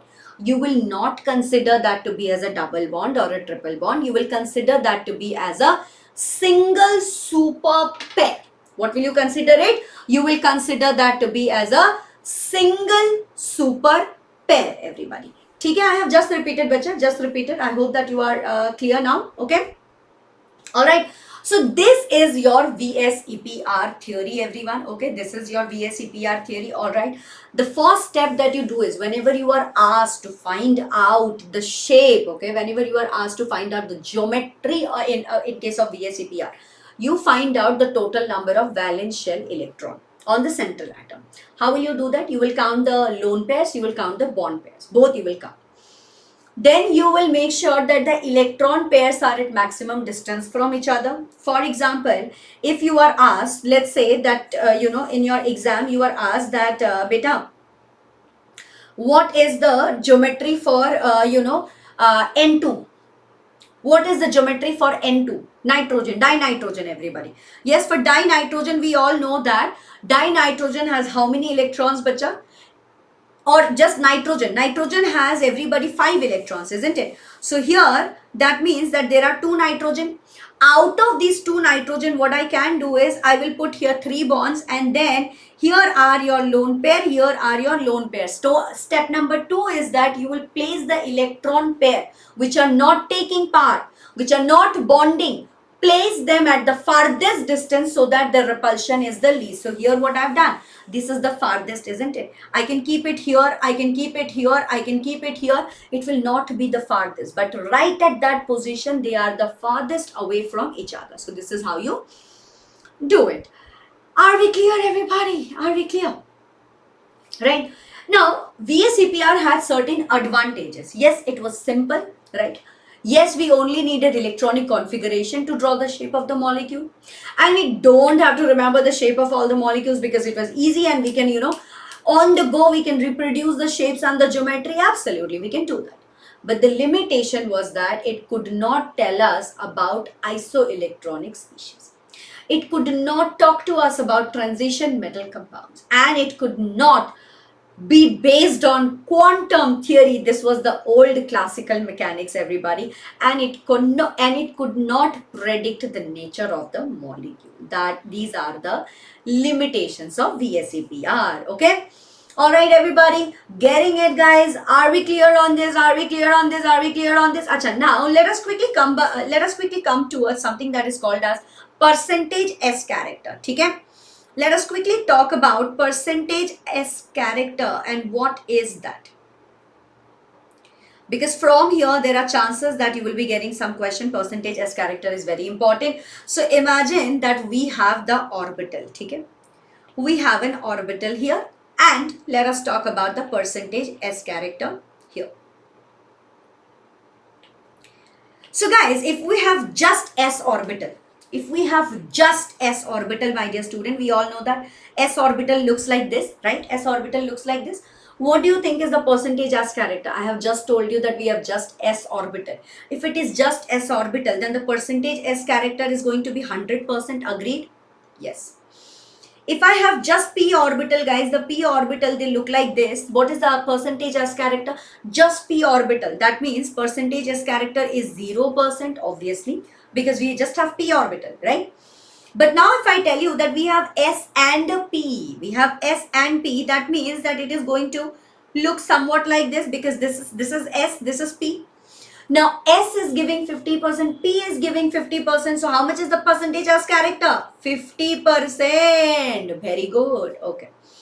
Now if we have sp2 hybridization, that means that we will have this. That means that we will have P character like this. 1 second, sorry. We have 2P, right? So we will have a longer P character, and we will have S like this, okay? And we will have S like this. That means that, so now that means there are 2 p orbitals in picture, 1 s. 100%, if I divide it into 3 parts, how much will I be getting? I'll be getting 33% source, right? So 33% is the s character. But now if I have sp3 hybridization, then what will happen? Then I will be having longer p and longer s like this. That means this will have only 25% s character, because there are 3 p orbitals, 1 s. If you divide 100% into 4 equal parts, you will get 25%, isn't it? One thing that you can get from this s character, everybody, is the importance of s character is, my dear students, electronegativity. Yes, you can calculate electronegativity. Please pay attention. This is very, very important. You have no idea, but right from here you can get a question. Okay, if the percentage s character increases, okay, if the percentage s character increases, I'm not saying it is decreases. I said percentage s character, if it increases, then what will happen? Electronegativity will increase. Acha, what is electronegativity, my dear students? Can somebody tell me what is electronegativity? Electronegativity, as we all know, is the tendency of an atom to pull the shared pair of electron towards it. Now, my dear student, you tell me, if you have an electron pair here, and if you have an electron pair here, and if you have an electron pair here, which one will be able to pull it easily? Because the distance from the nucleus is closer here. Don't you think that here the pull will be stronger? Here the distance from the nucleus has increased, so here the pull is going to be lesser. And at sp3 the distance has increased even more, so the pull is going to be lesser. That means here at 50% the percentage as character is more, so that means electronegativity will increase with percentage as character. Am I clear, guys? Am I clear, everybody? Quickly go ahead and write down some EPBT just so that I understand, and now we can move forward to valence bond theory, because we are completely done and dusted with VSEPR theory, everybody. Quickly go ahead and let me know some yes, EPBT, la, something. Write it down in the chat box so that I understand and we can move ahead. Come on, guys, quickly.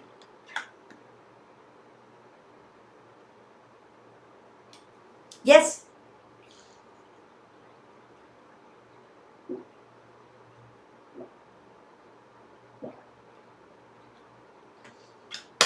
All done? Yes, we are able to understand everything. Chalo. Now let us go to valence bond theory, that is VBT. Okay. Now I'm not going to write so much. I have written all of these because that's the basic fundamental and you needed to understand it. So I've spent some time. Now we're going to move a little faster. Okay. So in case of valence bond theory, first of all, let us understand that valence bond theory, you know, it is based on quantum theory, right? Now this was the game-changing part of our chemical bonding, because now we have started to apply quantum mechanics into the picture. In valence bond theory, we talk about atomic orbital, we talk about hybridization, and we talk about overlap of atomic orbitals. Okay? So in valence bond theory, we very much talk about overlapping that occurs between half-filled valence shell. All right. So we all know that the valence shell, the last shell of the last shell where the electrons are getting in, it's not always full, right? Is it always 8 electrons? No, we have just seen it. In the beginning of the chapter only I told you what is the valence shell electrons in each group, right? I've told you this. So when they are half filled, when they are partially filled, what happens is there is overlapping. Take a look at this, everybody. Take a look at this. Consider that this is a hydrogen atom, that is a hydrogen atom, right? Yes. Now these two hydrogen atom, you know that this one has one electron, this one has one electron. What they will do is, this is half filled, so they will combine, they will overlap. When they overlap, now you see at this middle part, here you have two electrons. Here you have two electrons, because one from there, one from here. Now you have two electrons. The moment they have two electrons, they are fulfilling helium, that is duplet rule. Yes, yes, everybody. And at this point, when they have formed this bond, remind you everybody, at this point they have a low energy.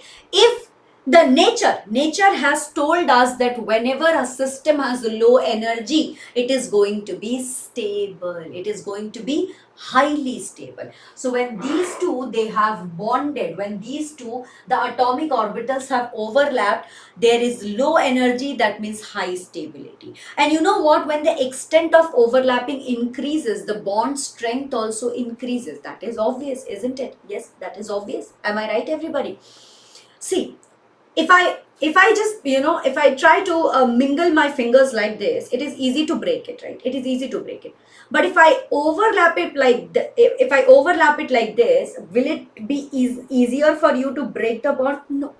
So extent of overlapping it, if it increases, the bond strength will also obviously increase, my dear student. Clear? All right. Now overlapping, I have just told you the first point. First point is been increased. Resulting bond, it acquires a pair of electron. And now this time, guys, remind you everybody, the spin of the electrons are obviously opposite. If one is like this, the other one is like this. Okay, the spin of the electrons are opposite. One is clockwise, one is anti-clockwise. Why? To get stability, to maintain that stability, they have equal and opposite spins, everyone. Okay?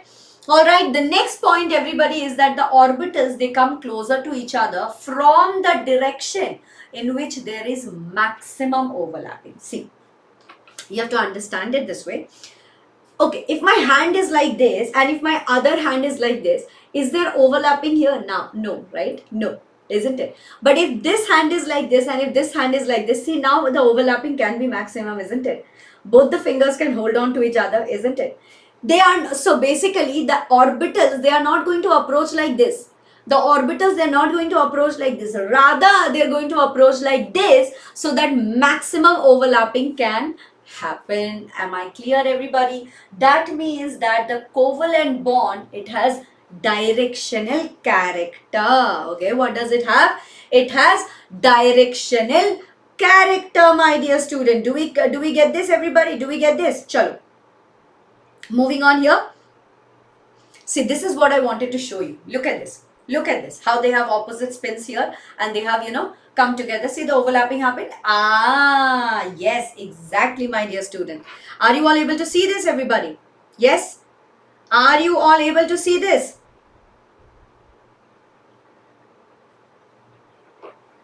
Yes? Yes or no, guys? Yeah. Okay, chalo. Next, everybody, next, everyone, look at this. So the extent of overlapping, it depends on two things, right? What did I say? What did I say? First of all, nature of orbitals. The s orbitals, they are non-directional. Hey, isn't it simple and easy that the s orbital, what does it have? It has a spherical shape. If it is a spherical shape, can you call it to be directional? It is a spherical shape, guys. Spherical shape, that means it is non-directional, so less overlapping. But if you have P, D and F, which are directional orbits, the overlapping is going to be a lot more. Okay? The overlapping is going to be a lot more. Now, there are two different types of nature of overlapping. One is called as coaxial, one is called as collateral, everyone. Let us understand this, what is coaxial and what is collateral, guys. Okay, coaxial is, everyone, if you check it out, coaxial is basically on the axis, right? So if I draw a p orbital, sorry, one second, let me take a white color or yellow color. See, if I have a p orbital like this, what is the axis? The axis is this, right? This is the axis, correct? If I have another p orbital like this, then what happens is these two, when they collide, they are colliding, they are overlapping on the axis. So this, right at this case, what will happen is the overlapping will be more.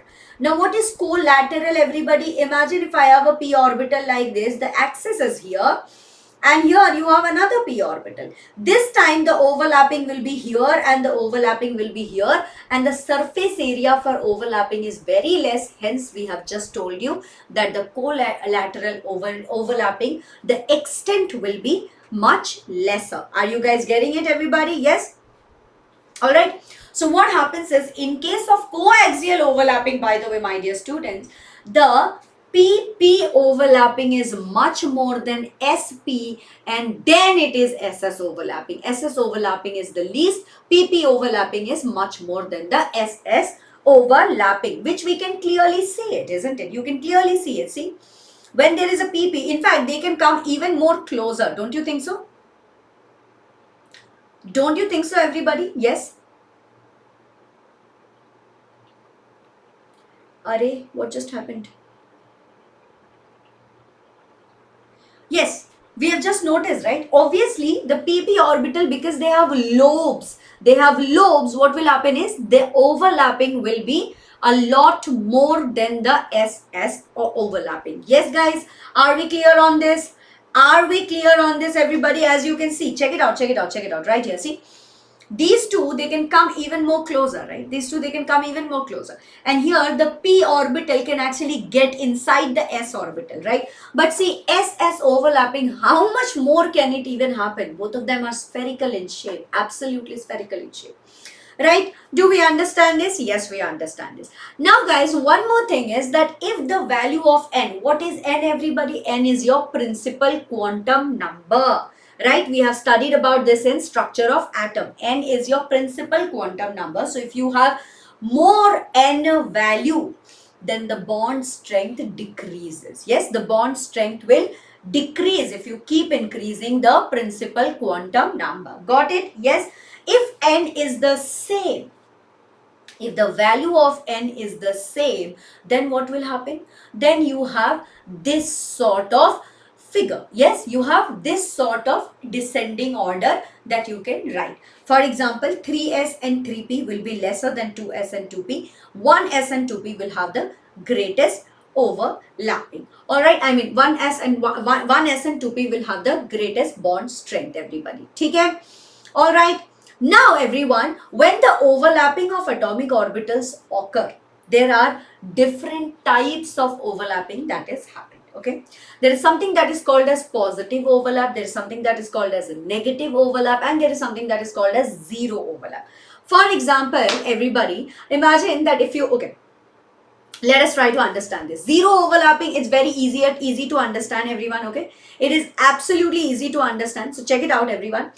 You have a p orbital like this, okay, and you have an s orbital like this. So imagine that this s orbital, it is approaching, and here, do you think that overlapping can happen right at this position?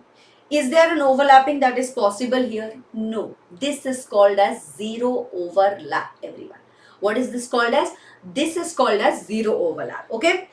Now what happens is, positive overlap is, let's say that you have a plus sign here and a negative sign here. Obviously, if there are two lobes, one is supposed to be positive, one is supposed to be negative, and it's just sign, nothing else, okay, nothing else. If I have another p orbital where this is positive, this is negative, so my dear student, when this positive and this positive overlaps, we will call it to be positive overlapping. Or it is also possible that we have a p orbital like this where this is negative, this is positive, this is the p orbital, this is positive and this is negative. The negative side is overlapping. This will also be called as positive overlap. Are we getting it, everyone? Yes. What is negative overlapping? Negative overlapping is when the signs, they do not match. Let's say this is positive, this is negative, and this side, my dear student, is negative and this is positive. At this point, when these two will overlap, this will be called as a negative overlap. That means out of phase overlapping is happening. At this point, when you have positive overlap, the bond will be formed. They will be in phase. At negative overlap, no bond will be formed because orientation is different. Basically, you try to understand it this way. So when I overlapped it like this, there was a bond that is formed. But if I try to overlap it like this is the negative overlap. Is there a bond that is formed? It is so easy to break it. Will there be a bond formed? Nothing. That's it. That is your negative overlap, my dear student. Getting it? Yes, guys? Yes? See, check it out. Check this picture out. I think you will be able to understand it a little better now here. Yes? Do you guys understand when the bond is formed? The bond is formed when you have positive overlap. See, the signs are matching here. Positive and positive is overlapping. This is an S and P or overlap, right? Here also see PY and PZ are overlapping, but both of them have positive overlap here also, right?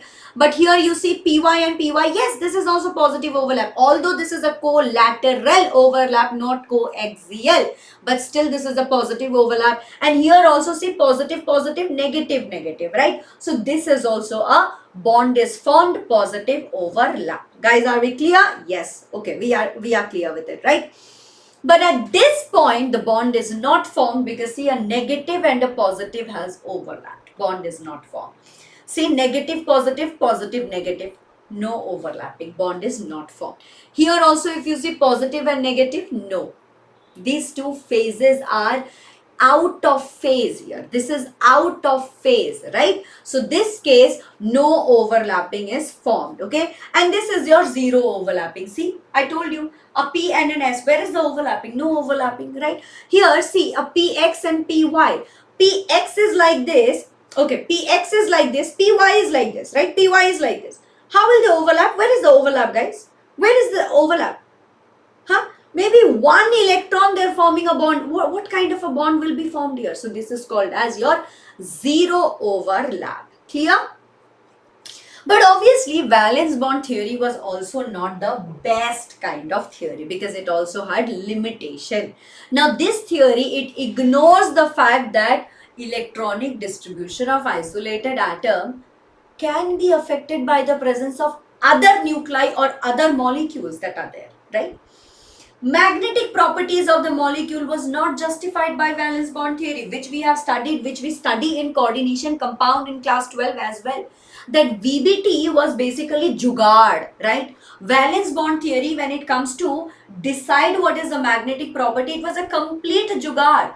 Because first they figured out experimentally what is the magnetic moment, and then they told us that yeah, this is what it is going to be.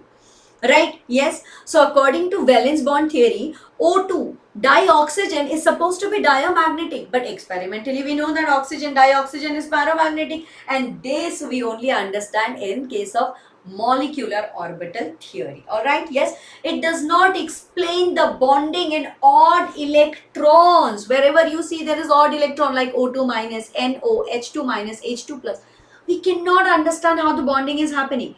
Hence, this was not obviously the best of the best theory that we have seen. Okay. Now we are going to come across, everybody, something that is called as again it is not working. Just a second, guys. You have to give me a minute, okay?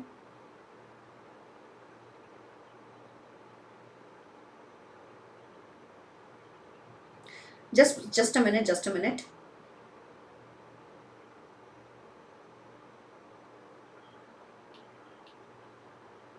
Yeah, this is better.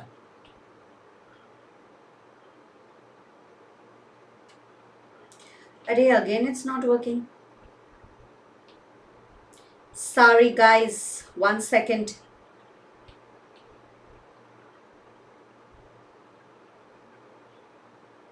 I think it's this, right?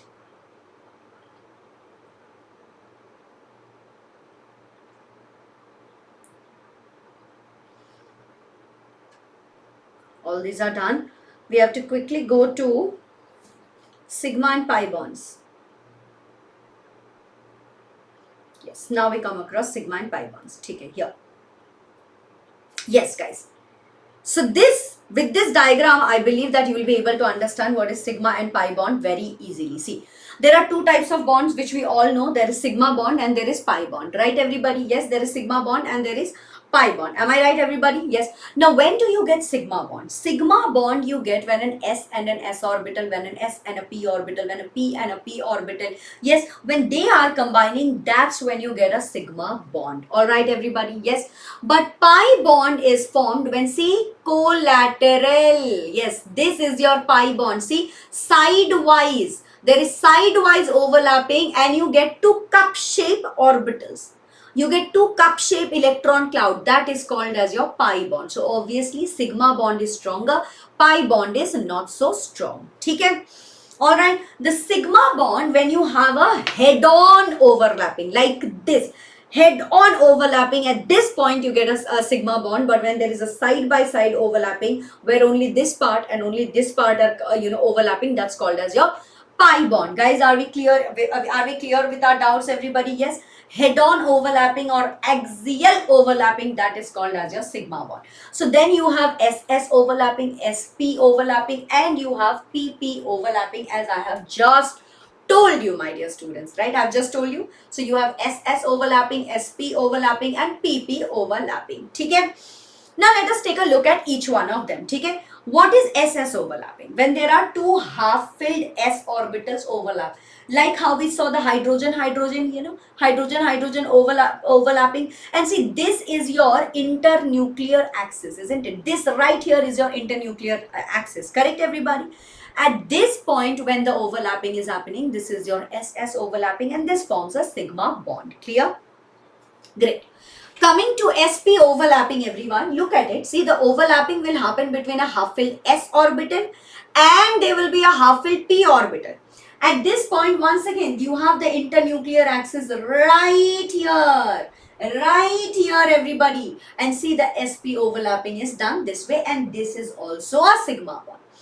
Now we come across PP overlapping. This is also coaxial overlapping between a half-filled p orbital and another half-filled p orbital. Here also you will find the internuclear axis just right here, everybody. Yes, so that means that in these cases, the electron density which is the highest here and the electron density which is the lowest, they all fall in the same line, guys. Do you notice that? They will all fall in the same line. So this is your PP overlapping, and this, my dear student, was completely sigma bond.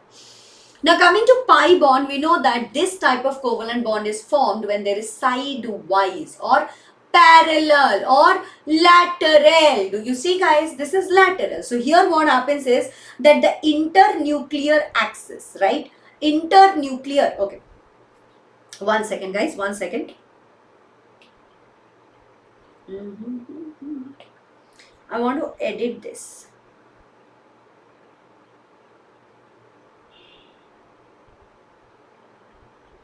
Just if I move this a little bit. Yes, this is better.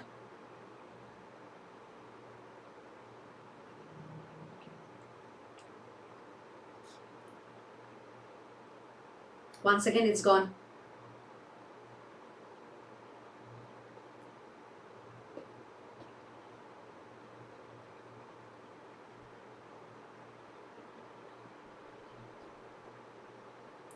Chalo, forget about it, okay? So this you understand, see, it's perpendicular to the internuclear axis. Do you see, everyone? This is your internuclear axis, and here are the electron densities. See, wherever you get the most amount of electron density, that is perpendicular to the internuclear axis. So basically, this part that you see, everyone, right? This part that you see right here, everyone,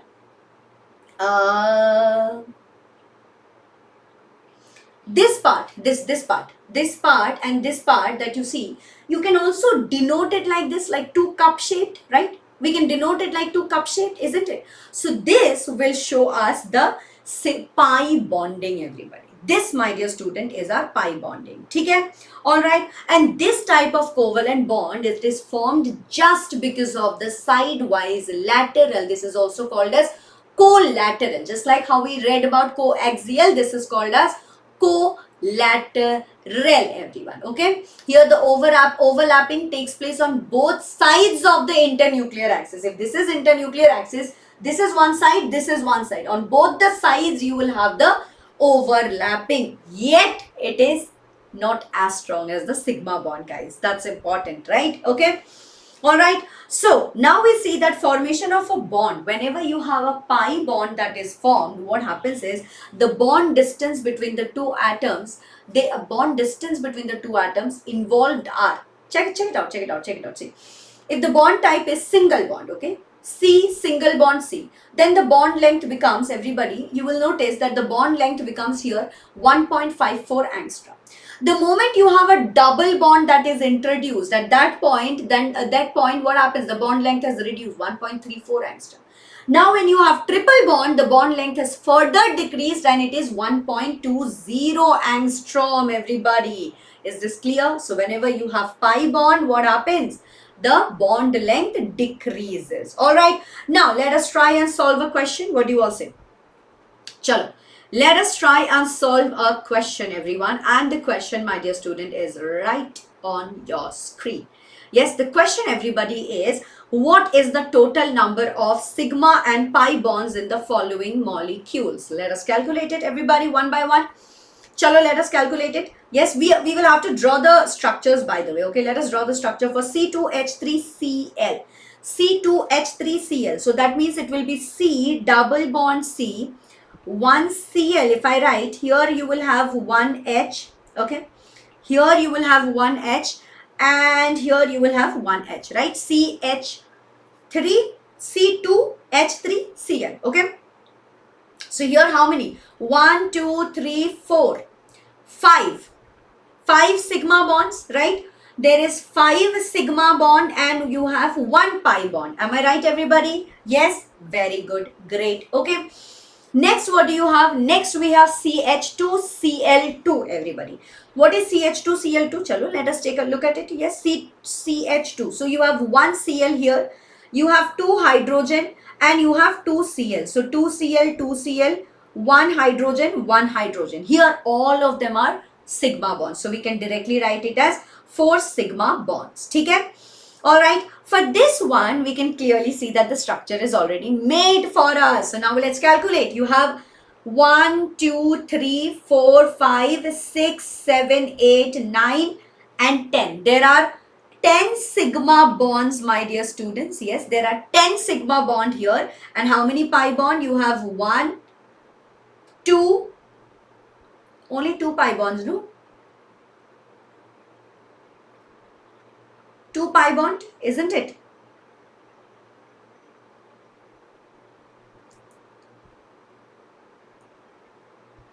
Something is wrong, is it? Because if this is... Oh. Here you are supposed to have another bond. Yes, it will be CH, triple bond CH. Yes, so that means there will be how many bonds? There will be 3 pi bonds, everybody. There will be 3 pi bonds. Alright? Yes, so this is clear. This is clear. The question has been solved. Now here is a clear-cut difference between sigma and pi bond, which I do not think I have to take it because this is very simple and easy. It's written here. If you want to just go through it, you can definitely go through it. If you don't want to go through it, that is also fine. VSEPR theory, I have already explained it to you, everybody. So we are going to skip this. Yes. And now here are how to find the geometry of the central atom. By the way, for this also I have a trick, guys. Okay. For this also I have a trick. It is going to be very simple and easy. Chalo, let us quickly have a look at the trick, everyone. Shall we, guys? Are we here with me? Are you all here with me, everybody? Yes or no? Yes or no? Yes, chalo. So we will calculate the state of hybridization and the geometry, all of it. Okay? Yes, so here I'm going to tell you. First of all, you will write here steric number. What will you write? You will write here steric number. What is steric number? Steric number is basically your surrounding atom. That means the number of atoms that are bonded plus the lone pair electron together will give you the steric number. Okay? After that, you are going to write here hybridization. What is the hybridization? That we will figure it out now. You will see. And finally, you will also find out the geometry, everyone. Yes, we will be calculating the geometry as well. So, chalo. What if my steric number is 2, guys? If my steric number is 2, that means that there is one s orbital and there is one p orbital. Hence, the hybridization is going to be sp hybridization. If it is sp hybridization, what can be the geometry? The geometry obviously will have to be linear. Agreed? Great. Then we have steric number 3. If our steric number is 3, that means that we have one s orbital, one p orbital, we have another p orbital that is working. That means that our hybridization is going to be sp2. If it is sp2, how can we arrange it, guys? We can arrange it as trigonal planar. Can we arrange it as trigonal planar? Absolutely, we can do that. Very good. Okay. If the steric number is 4, then what are we going to write? Then we are going to write here 1s plus p plus p plus p. That means the hybridization is going to be sp3, everybody. If it is sp3, then how can you arrange it? You will be arranging it in the tetrahedral geometry. Am I right, everybody? Absolutely. Okay. If steric number is 5, that means s plus p plus p plus d. So it will be sp3d hybridization, isn't it? At this point, we can arrange it as trigonal. There has to be a trigone, right? There will be a trigone plus there will be what? See, imagine this is what it is going to be. So there will be a trigonal here, but you have 5 orbitals. So there will be one like this, and there will be one at the bottom also here. There will be one at the bottom also here. So bipyramidal, there will be one pyramid like this, one pyramid at the bottom. So it will be trigonal bipyramidal. Clear, everybody? This will be trigonal bipyramidal. Yes, absolutely right. Great. Okay. Next, what if steric number is 6? If steric number is 6, my dear student, then it is going to be s plus p plus p plus p plus d plus d. That means it will be sp3d2 hybridization. At this point, how will you note it down, everybody? At this point, tell me something. Is this how it is going to be? There will be one here. Chalo, let us do this here. See, there will be one here. Yes. And let me know how am I doing this, okay? So there will be one here. Yes. There will be one at the bottom. Am I right? Yes. There will be one here. Yes. Right, everybody? And I still have 2 more left, right? So there will be one here. Yes. And there will be another here. So this is what shape? This will be called as octahedral, isn't it? What is this called as? This is called as octahedral, correct? So let's write here octahedral, everybody. Yes, great. Now, finally, what if steric number is 7, guys? What if steric number is 7? If steric number is 7, that means that there will be s plus p plus p plus d plus d plus d. That means it will be sp3d3. At this point, what is it going to be? At this point, it is going to be pentagonal. It will be pentagonal bipyramidal, right? Yes, it will be pentagonal bipyramidal. With this trick, everybody, whatever compound that I give you, I think you will be able to do it. See, check it out, everyone. Now look at all the examples, everybody. See, at this point there is no lone pair. Okay, the central atom does not have a lone pair. See, what is steric number? Steric number is 2. If steric number is 2, that means linear. Shape is also be going to look linear. If there is no lone pair, then the geometry and the shape are exactly the same. Okay. If the geometry and the shape is similar, that means there is no lone pair. Example is BeCl2. Steric number is 3. What happens? Trigonal planar. Shape is also trigonal planar. BF3 is the example. Steric number 4, tetrahedral. Your example is CH4. Okay, we still don't have a lone pair, guys. No lone pair. Steric number is 5. What is it going to be? Trigonal bipyramidal. Your example is PCl5. See? Still no lone pair. Steric number 6. What do you have? You have SF6, tellurium 6, yes. In this cases, you will have octahedral. Then if you have steric number 7, you have IF7, still no lone pair, see. then this is what is going to happen. Okay? But now imagine if there is one or more than one lone pair. Now what is happening, guys? See, there are two bond pair, one lone pair. So steric number is going to be what? Steric number, my dear student, can you tell me what is going to be the steric number? 2 plus 1, steric number is going to be 3. If steric number is 3, that means what is going to be the geometry? Geometry is going to be trigonal planar. But the shape, because there is one lone pair, it will be bent. Now don't look at the lone pair and you will get the shape, guys. If you don't look at the lone pair, what is the shape that you are getting? Bent. See, you're getting a bent shape. That's it. That's your shape. All right. Yes. Moving on. If you have 3 plus 1, that means the steric number right here, everybody, is 4, isn't it? Your steric number right here is 4. With steric number 4, what do you get? Your geometry is tetrahedral.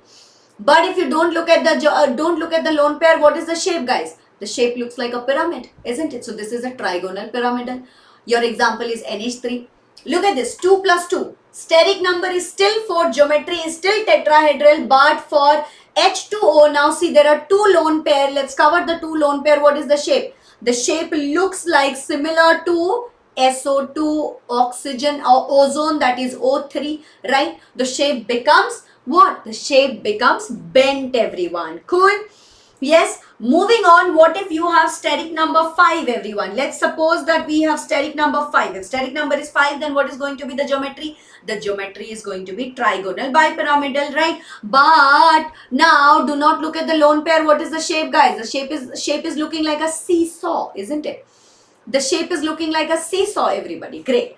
Next, 3 plus 2. Steric number is still 5, my dear students. See, still 5. Trigonal bipyramidal. Once again, now do not look at the lone pairs, everybody. If you do not look at the lone pair, what happens? You have a T shape. Your example is ClF3. Similarly, 5 plus 1, steric number 6, it should be octahedral. But if you do not look at the lone pair, what do you have? You have square pyramidal, okay? Now, if you have two lone pair here, see, if you have two lone pair, let's not look at the lone pair. What does this look like? This looks like a square planar, but geometry is still octahedral. Yes, guys, are we clear with this, everybody? Are we clear with this? Now, one question that may come in your mind is that, ma'am, in case of SF4, why is the lone pair here and why is the lone pair not here? That's because when the lone pair is present here at the axial position, you see that there are three bond pair and there is one lone pair repulsion. At this point, it is not going to be very stable. But if the lone pair is here, then what is happening is two bond pair and one lone pair repulsion makes the whole structure a little more stable, and that is why we see a folded square or a seesaw shape for SF4. Alright, so mostly whenever you have a lone pair, remember that the lone pair has to be placed at the farthest position, and the farthest position is equatorial position, everybody. Equator, axis, you all know, right? This is your equator, this is your axis, so you always place it at the equatorial position and not at the axial position. Clear? Now, my dear students, we have a question. The question is, in which of the following the central atom does not use sp3 orbitals in its bonding? Yes, guys. In which of the following the central atom does not use sp3 hybrid orbitals for its bonding? Guys, come on. Can somebody explain this? Yes. See, BeF3, if you look at it, BeF3 has 1F, 1F, 1F, right? Yes. And we are saying that it has a minus. So that means here a minus. Yes. Yes. That is why it is able to form 3 bonds. Here 1, 2, 3. How many electrons, guys? 3. Steric number is 3. If steric number is 3, that means that it is going to be sp2 hybridization, isn't it? How can it be sp3? It cannot be sp3. Hence, the correct answer is option A. Are we clear? Yes, guys. Moving on. Hybridization. Let us talk about hybridization. Guys, what is hybridization? You have read about grafting and hybrid, plants like rose and marigold. Rose and hibiscus are mixed and you create a new, this thing, right? Then you have all those, what? Pomato. potato and tomato are mixed and you get pomato, right? It's what? Hybrid vegetable. Similarly, hybridization means intermixing of the orbitals. When you mix two orbitals which have different energies but comparable energies, that's when you get a hybrid orbital. So you mix atomic orbitals and you get hybrid orbital. Okay? In hybrid orbital, what have we learned? We have learned that only orbitals that are almost similar. See, I just told you. Comparable energy. It can be different but comparable energy when they belong to the same atom or ion, they undergo hybridization. The number of hybrid orbitals that you get is equal to the number of pure orbitals that are mixed. That means 2 plus 2 has to be 4. You know how in biology you get 1 plus 1 is equal to 1? No, that doesn't happen here. 2 plus 2. If 2 orbitals are mixing with 2 orbitals, you're supposed to get 4 orbitals. Sorry guys, yes, are we understanding this? Great. Moving on, in the excited state, the number of unpaired electrons must correspond to the oxidation state of the central atom in the molecule. Suppose you have an atom which is at ground state, but now it has gone to excited state. That means it has absorbed some energy and it has gone to a higher energy. It has gone to excited state. At excited state, whatever is the oxidation state, that means that how many electron it has given away, how many electrons are taking part, right? Whatever is the oxidation state, that will be similar to the number of unpaired electron. And most of the hybrid orbitals, they are absolutely similar in shape, size and energy. That means that if there are 4 set of sp3 orbitals, they are all going to look exactly like this, okay? They are all going to look exactly like this. Do you see? 1, 2, 3, 4. There are 4 hybrid orbitals. Exactly. They are all going to look like this. Okay, everybody? Yes, do we understand this, everyone? Do we understand this, guys? Yes? Okay. Moving on from here, everyone. Moving on from here. Why is this happening here? Oh yeah, now it is opening. Okay, yeah. Here I'll be able to show this to you pretty well.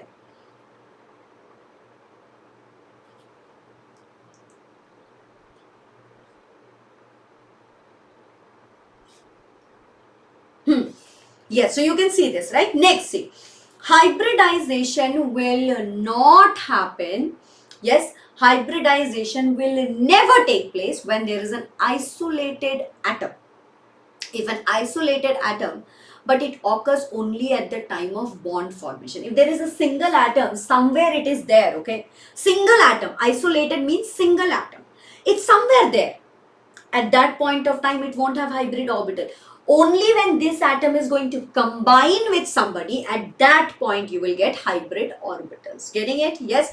Orbitals involved in pi bond formation, they do not participate in hybridization, and both the half-filled orbitals or the fully filled orbitals of equivalent energy, they will involve in hybridization. For example, CH4. Yes. So CH4, everybody, you tell me, we all know that CH4, carbon has what? What is carbon's atomic number? 6, right? So it is 1s2, 2s2, 2p2, everybody. Right now, if you look at it, 2s can be written like this and 2p. So it is like 1, 2, right? 1 and 2, isn't it?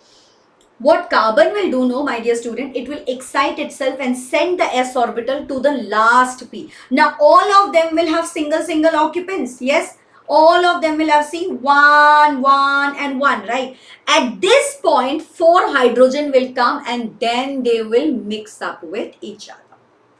Getting my point, everybody? Yes, are we all getting this, what I'm trying to say? Are we all getting this?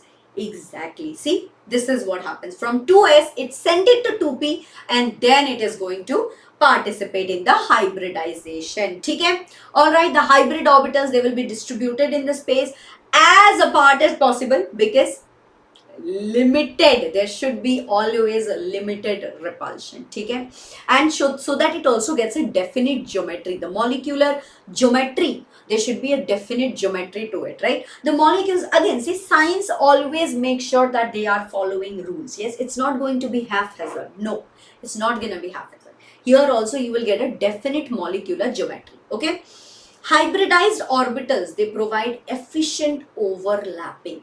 Instead of a pure simple s orbital and instead of a pure simple p orbital, when they are forming sp hybridization, the overlapping will also happen to a greater extent. Getting it? Yes.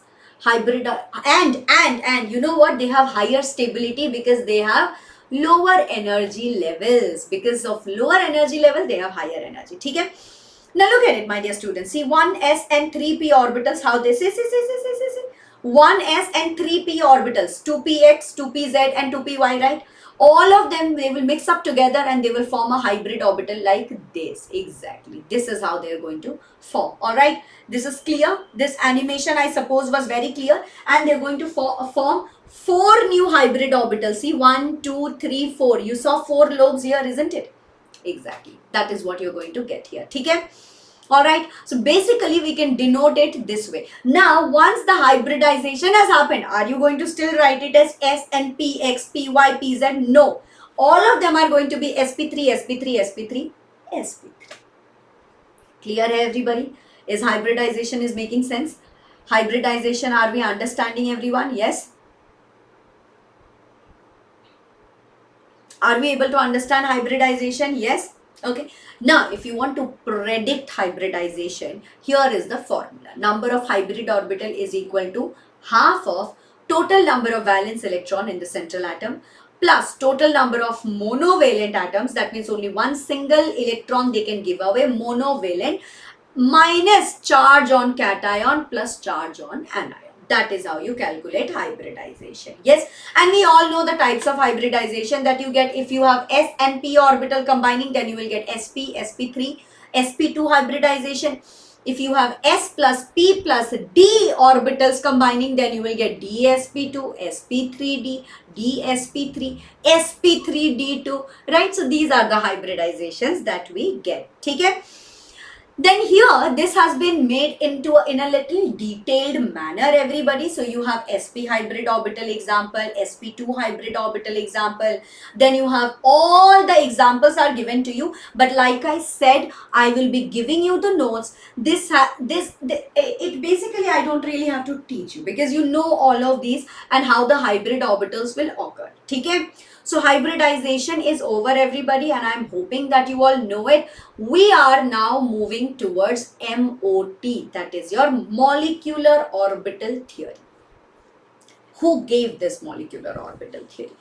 It was given by Hund and Mulliken. Remember Hund's rule, everybody? Hund's rule, Pauli's rule, Ovo rule. Yes, we have read about these, isn't it? So Hund's rule, Hund, that guy, Hund, and there was another person who was known as Mulliken. They said that, acha, and it was very common sense wala question, common sense wala description, right? They said that, acha, if two atomic orbitals are coming together, that means that atoms are forming molecules. So if they're forming molecules, then why are we still calling it atomic orbitals? Mind blown. Imagine at this point today we are thinking that, oh my god, this was such a, this was such a simple thing. But imagine at that point of time, we did not have scientific advancement. There was no technology to understand. But at that point, they said that, and it was the milestone. It was, I know, I understand. It's a very easy peasy thing right now. But imagine they said that. They said that two atoms are combining to form a molecule. Then why are we still calling it atomic orbital? It makes sense. We're going to call it molecular orbital. And they said that if the combination of two atomic orbital is happening, then it will form two molecular orbital. Yes. Now, tell me something, everybody. There is a concept that is called as linear combination of atomic orbital. But let us take an analogy from physics, everybody. In physics, do you remember that we have read about constructive interference and destructive interference? If two waves are in phase together, then what will happen? The amplitude will increase. They will become bigger waves, isn't it? They'll become bigger waves. If two waves that are, out of phase, that means this one is coming this way and let's say this one is coming this way, when they mix up, they will cancel out each other. Do you remember this? And exactly this happens. So when two atomic orbitals are combining, there is an in-phase combination which gives you a bonding molecular orbital. But there is also an anti-bonding molecular orbital that is happening. Yes, Yes, everybody. Now this anti-bonding molecular orbital, obviously that is not stable. Obviously, for absolute justified reasons, it is not stable. That means that it will have higher energy. But the bonding molecular orbital, after forming the bond, they always have they will always have lesser energy. If they have lesser energy, that means they are more stable. So order of energy in molecular orbitals of diatomic molecules can be noted down from molecular orbital theory. Now, what are the conditions for the atomic orbitals, guys? The conditions for atomic orbitals are that simple. Again, they have to be comparable energy. You cannot mix a 1s orbital and a 4s orbital. Can you do that? Impossible. Absolutely impossible. 1s and 4s, there is a huge energy gap, so it cannot happen. But 3d and 4s, maybe. Comparable energy, right? 3d and 4s has what? Comparable energy. So it always has to have a comparable energy. That means a 1s and 1s can combine. A 1s and 2s, they cannot combine because they have different energy levels. Okay? And when they are combining, the overlap has to be of large extent. That means greater is the overlapping, there will be a stable molecule that is formed. Okay? The combining atomic orbital, they must have the same symmetry, guys. The combining atomic orbital, sorry, I was here. Yes, they must have the same symmetry. That means, understand it this way. Okay, so you have a PZ and PZ. Again, I was telling you, remember, you cannot have a PX and PY. Is this combination possible? How will you make this combine, guys? How will you make this combine? This is PY, this is PX. How will the combination happen? This is not combining. But if you have a PZ and PZ, so this is your PZ and PZ, these can combine. These can combine. And exactly this is what they are saying. See, with the diagram, it becomes more simple, isn't it? Yes, exactly. And then we come across LCAO that I have just told you, everybody. If there is a constructive interference when the two electron waves, they are in phase. And we all know that electrons have what? Dual nature. They behave like a wave, they behave like a particle. Structure of atom, we have read about this, isn't it? So when they are in phase, they will have the same sign. Remember? Positive overlapping, same sign. Yes, and that is when there will be a new wave function. New wave function bole to everybody, do you remember Schrodinger's wave function? What was it denoted by? Psi. So let us say that psi of bonding here, because they are in phase, bonding will happen. Positive overlap, bonding will happen. Once bonding happens, the new wave function that you will be getting is psi b. That means bonding wave function has been created. But there is obviously destructive interference also. If there is destructive interference, then you will be getting a negative, then you will be getting what? Subtraction. Yes, you will be having subtraction of the waves, and here you will be getting another. Here you will be getting a new wave function, but this time it will be psi of A. That means anti-bonding. Bonding has not occurred, guys. Bonding has not occurred here, and that is why you are subtracting them. That means psi of small letter a is psi of capital A, which is for the first atom, psi of capital B, which is for the second atom. Are you guys getting it, everyone? I hope you are getting it. Okay? Alright, so here you will get a bonding molecular orbital, anti-bonding molecular orbital. And this is how you draw the molecular orbital theory, everybody. Always you must keep the bonding molecular orbital niche, that is down, because it has lower energy, and ABMO, that is anti-bonding molecular orbital, will have higher energy, hence you will place it above. Alright, everybody? Yes, guys, are we clear with it? Okay? Now from hydrogen to nitrogen, that is till the time there are 14 electrons. Till the time there are 14 electrons, everybody, coming back to it, take a look at it, everyone, take a look at it. Okay, till the time there are 14 electrons that are present, then the molecular orbital theory that you are going to write, everyone, will be somewhat like this. One second, guys, let me come to here. See, it will be 1 1 1 sigma 1 is sigma 1 is sigma 1 is sigma star 1 is star 1 is means this is your anti-bonding molecular orbital. Okay, then you have sigma 2s, which is bonding molecular orbital. Sigma star 2s is anti-bonding molecular orbital. Then you will have 2 1 2 1. Till 14 it is 2 1 2 1. After 14 electron, if you have 15 electron, if you have 16 electron, then you are going to write it as 1 2 1 2 2 1. Get it, everybody? Yes, get it? That is how you write it. And how do you find bond order? The formula to find bond order is number of bonding minus number of anti-bonding molecular orbital electrons divided by 2. However, I have told you the trick to it, isn't it? I have told you the trick to it. Okay? Alright, everybody. Now, this molecular orbital theory, it is great and it is the absolute theory. We have come after this. We do not need any theory because this could also explain the magnetic property of molecules, everybody. Yes. If all the electrons that are present in the molecular orbital, if they are paired, then it is going to be diamagnetic. And even if there is one single unpaired electron, then the molecule is going to be paramagnetic. Okay, then it is going to be paramagnetic. Understood, everybody? Yes. And from here you will be able to understand what is the bond order, what is the behavior. All of these cheat sheet I have included, everyone. You can check out the diagram. Okay, I hope that you all know how to draw the diagram of nitrogen and boron, everyone. Yes. Now, because this was a quick revision series, I am not drawing it here. Stability of molecules also, let me tell you. Okay, so if the number of anti-bonding, if the number of bonding electrons is greater than number of anti-bonding, then the molecule is very stable.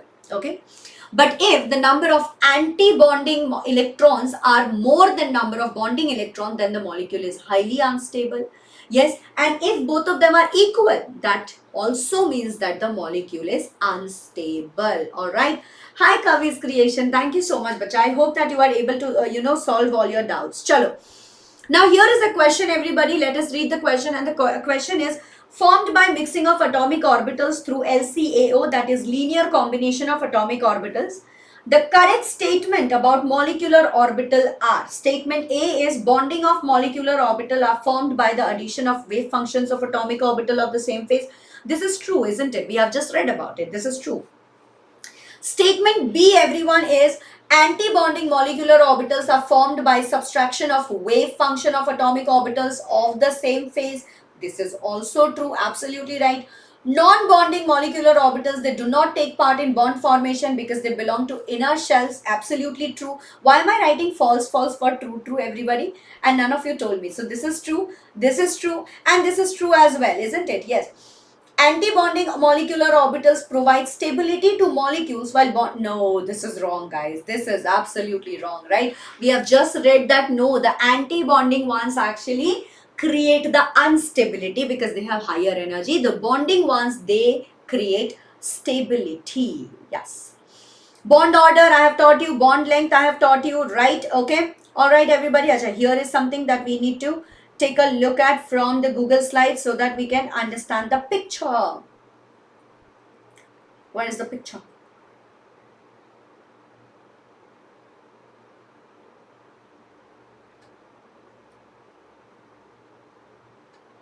Here it is. See, what are the factors that affect bond length? This I haven't told you. So please have a look at it, that electronegativity affects bond length. Yes.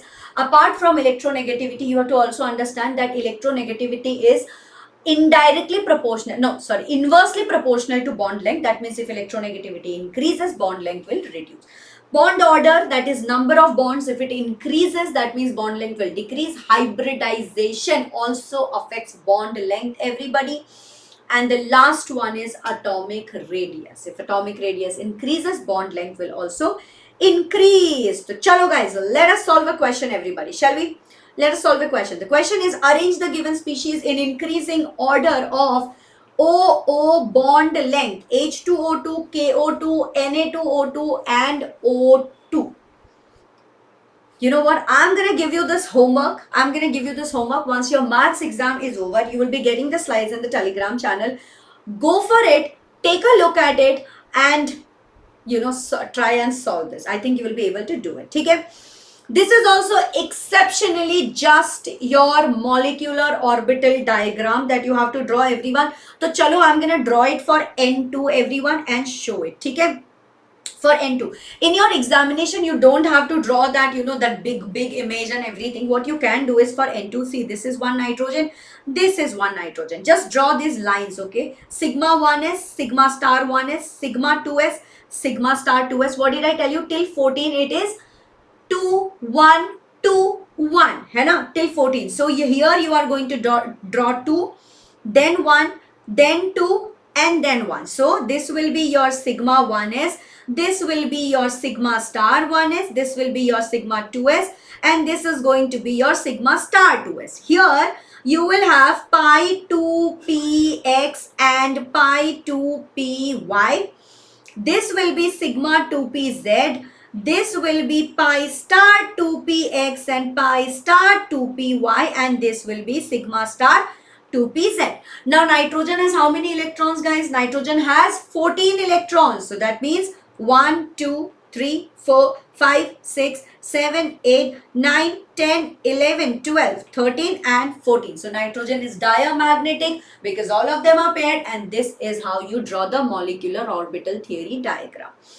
I think you can draw it for the next one, N2 plus. That means one electron is less, one electron less. You can remove it from the topmost one, from the highest occupied molecular orbital. You can remove it. If it is N2 minus, then you are going to add one electron. If it is N2 2 minus, then you are going to add 2 electron here and here. I think you can draw it for all, everybody. Yes? Right, guys? You can draw it for all. Chalo. Dipole moment also I have taught you, everybody. I have already taught you bond order and resonating structure. That also I have taught you, everybody. Yes.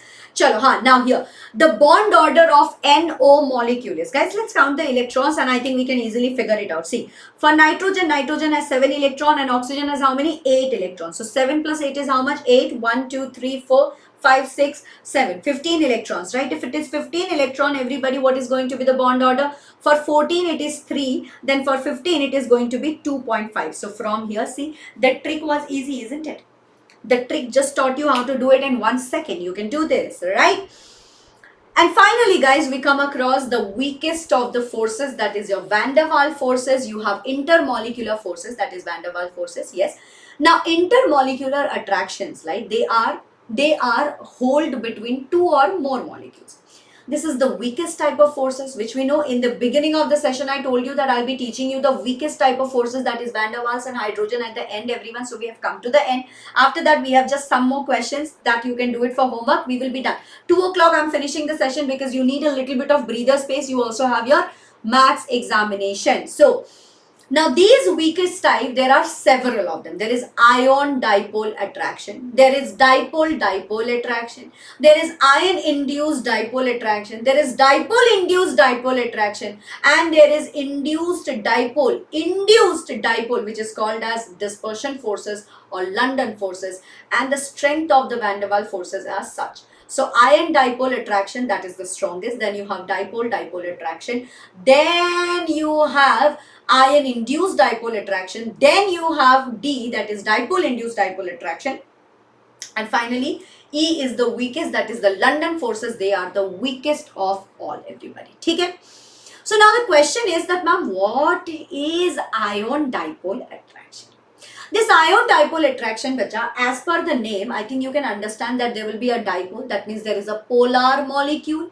There is a polar molecule and there is an ion. So between the ion and the polar molecule, so remember the polar molecule will also have certain charges, right? There will be temporarily positive charge, temporarily negative charge, right? So because of that, there will be an attraction force. Yes, there will be an attraction force. All right, everybody. For example, if you have H2O here, right? Now, we all know that oxygen is slightly electronegative. If oxygen is electronegative, that means there will be that means right here you will have a delta negative charge, right? And here you have Na plus. So this positive charge and this negative charge, there will be attraction. That is your ion dipole attraction. Cool. Yes. Now we come to dipole interaction. Dipole attraction. That means that, see, H and Cl.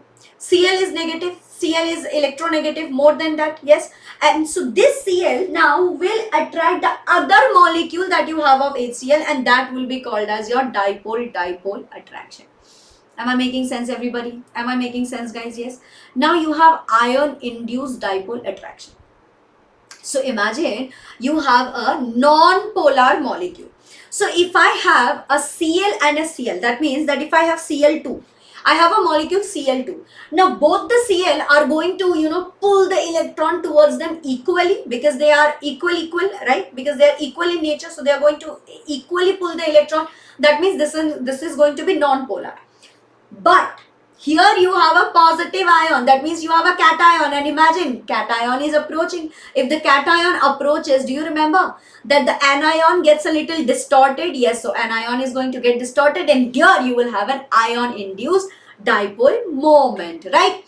Similarly, you have dipole-induced dipole attraction. I think by now you have already understood that what will happen is, here if you have a dipole, this dipole now is going to induce it to a non-polar molecule. So if you have Cl2 and if you have HCl which is a negative charge, temporary negative charge on chlorine, will go and try to attach itself to the other non-polar molecule. Clear, guys? Yes. Alright, and the last one is instantaneous dipole. That means instantaneous induced dipole attraction. So this happens when you have non-polar molecules like hydrogen, oxygen, Cl. So you all know that the electron is not stationary, right? The electron is like revolving, or it is going flying like, it's like a free bird. At certain point, what if all the electrons have come to one side? If they have all come to one side, that means at that part there will be negative charge, and at the other side there will be positive charge. But this happens only for an instant. It is not a permanent thing. It is not at all a permanent, a charge. It is only for temporary, right? This is what happens. And finally, guys, we're going to end the session, everybody. This is hydrogen bonding. It is an electrostatic force attraction between polar covalently bonded hydrogen atom, one molecule, and there is an electronegative atom of some or other molecule. For example, everybody, if we do questions, I think you will be able to understand. For example, take a look at this. See, this one will be in contact with this, and this will be in contact with this. Okay, basically, let me try and show you the diagram here. I think that will be able to, that will be easier for you to understand, everyone. Let's take a look at it.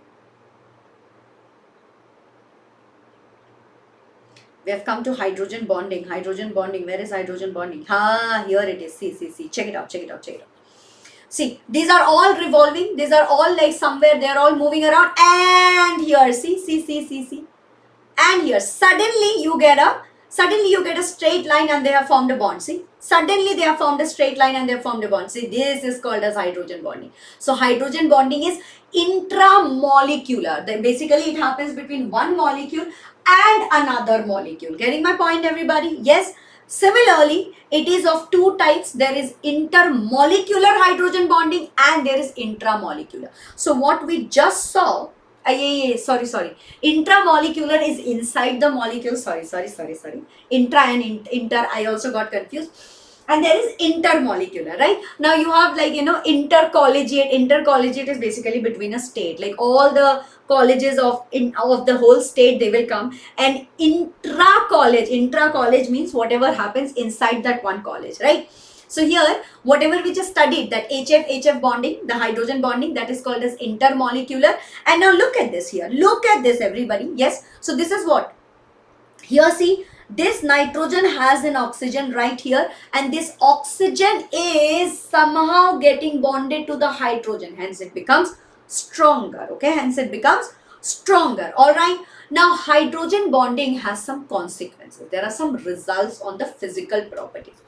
So we all know that water is a liquid, right, at room temperature, but H2S is a gas at room temperature. You know why? Because oxygen is smaller and there is intermolecular hydrogen bonding in water. But in case of H2S, there is no intermolecular hydrogen bonding.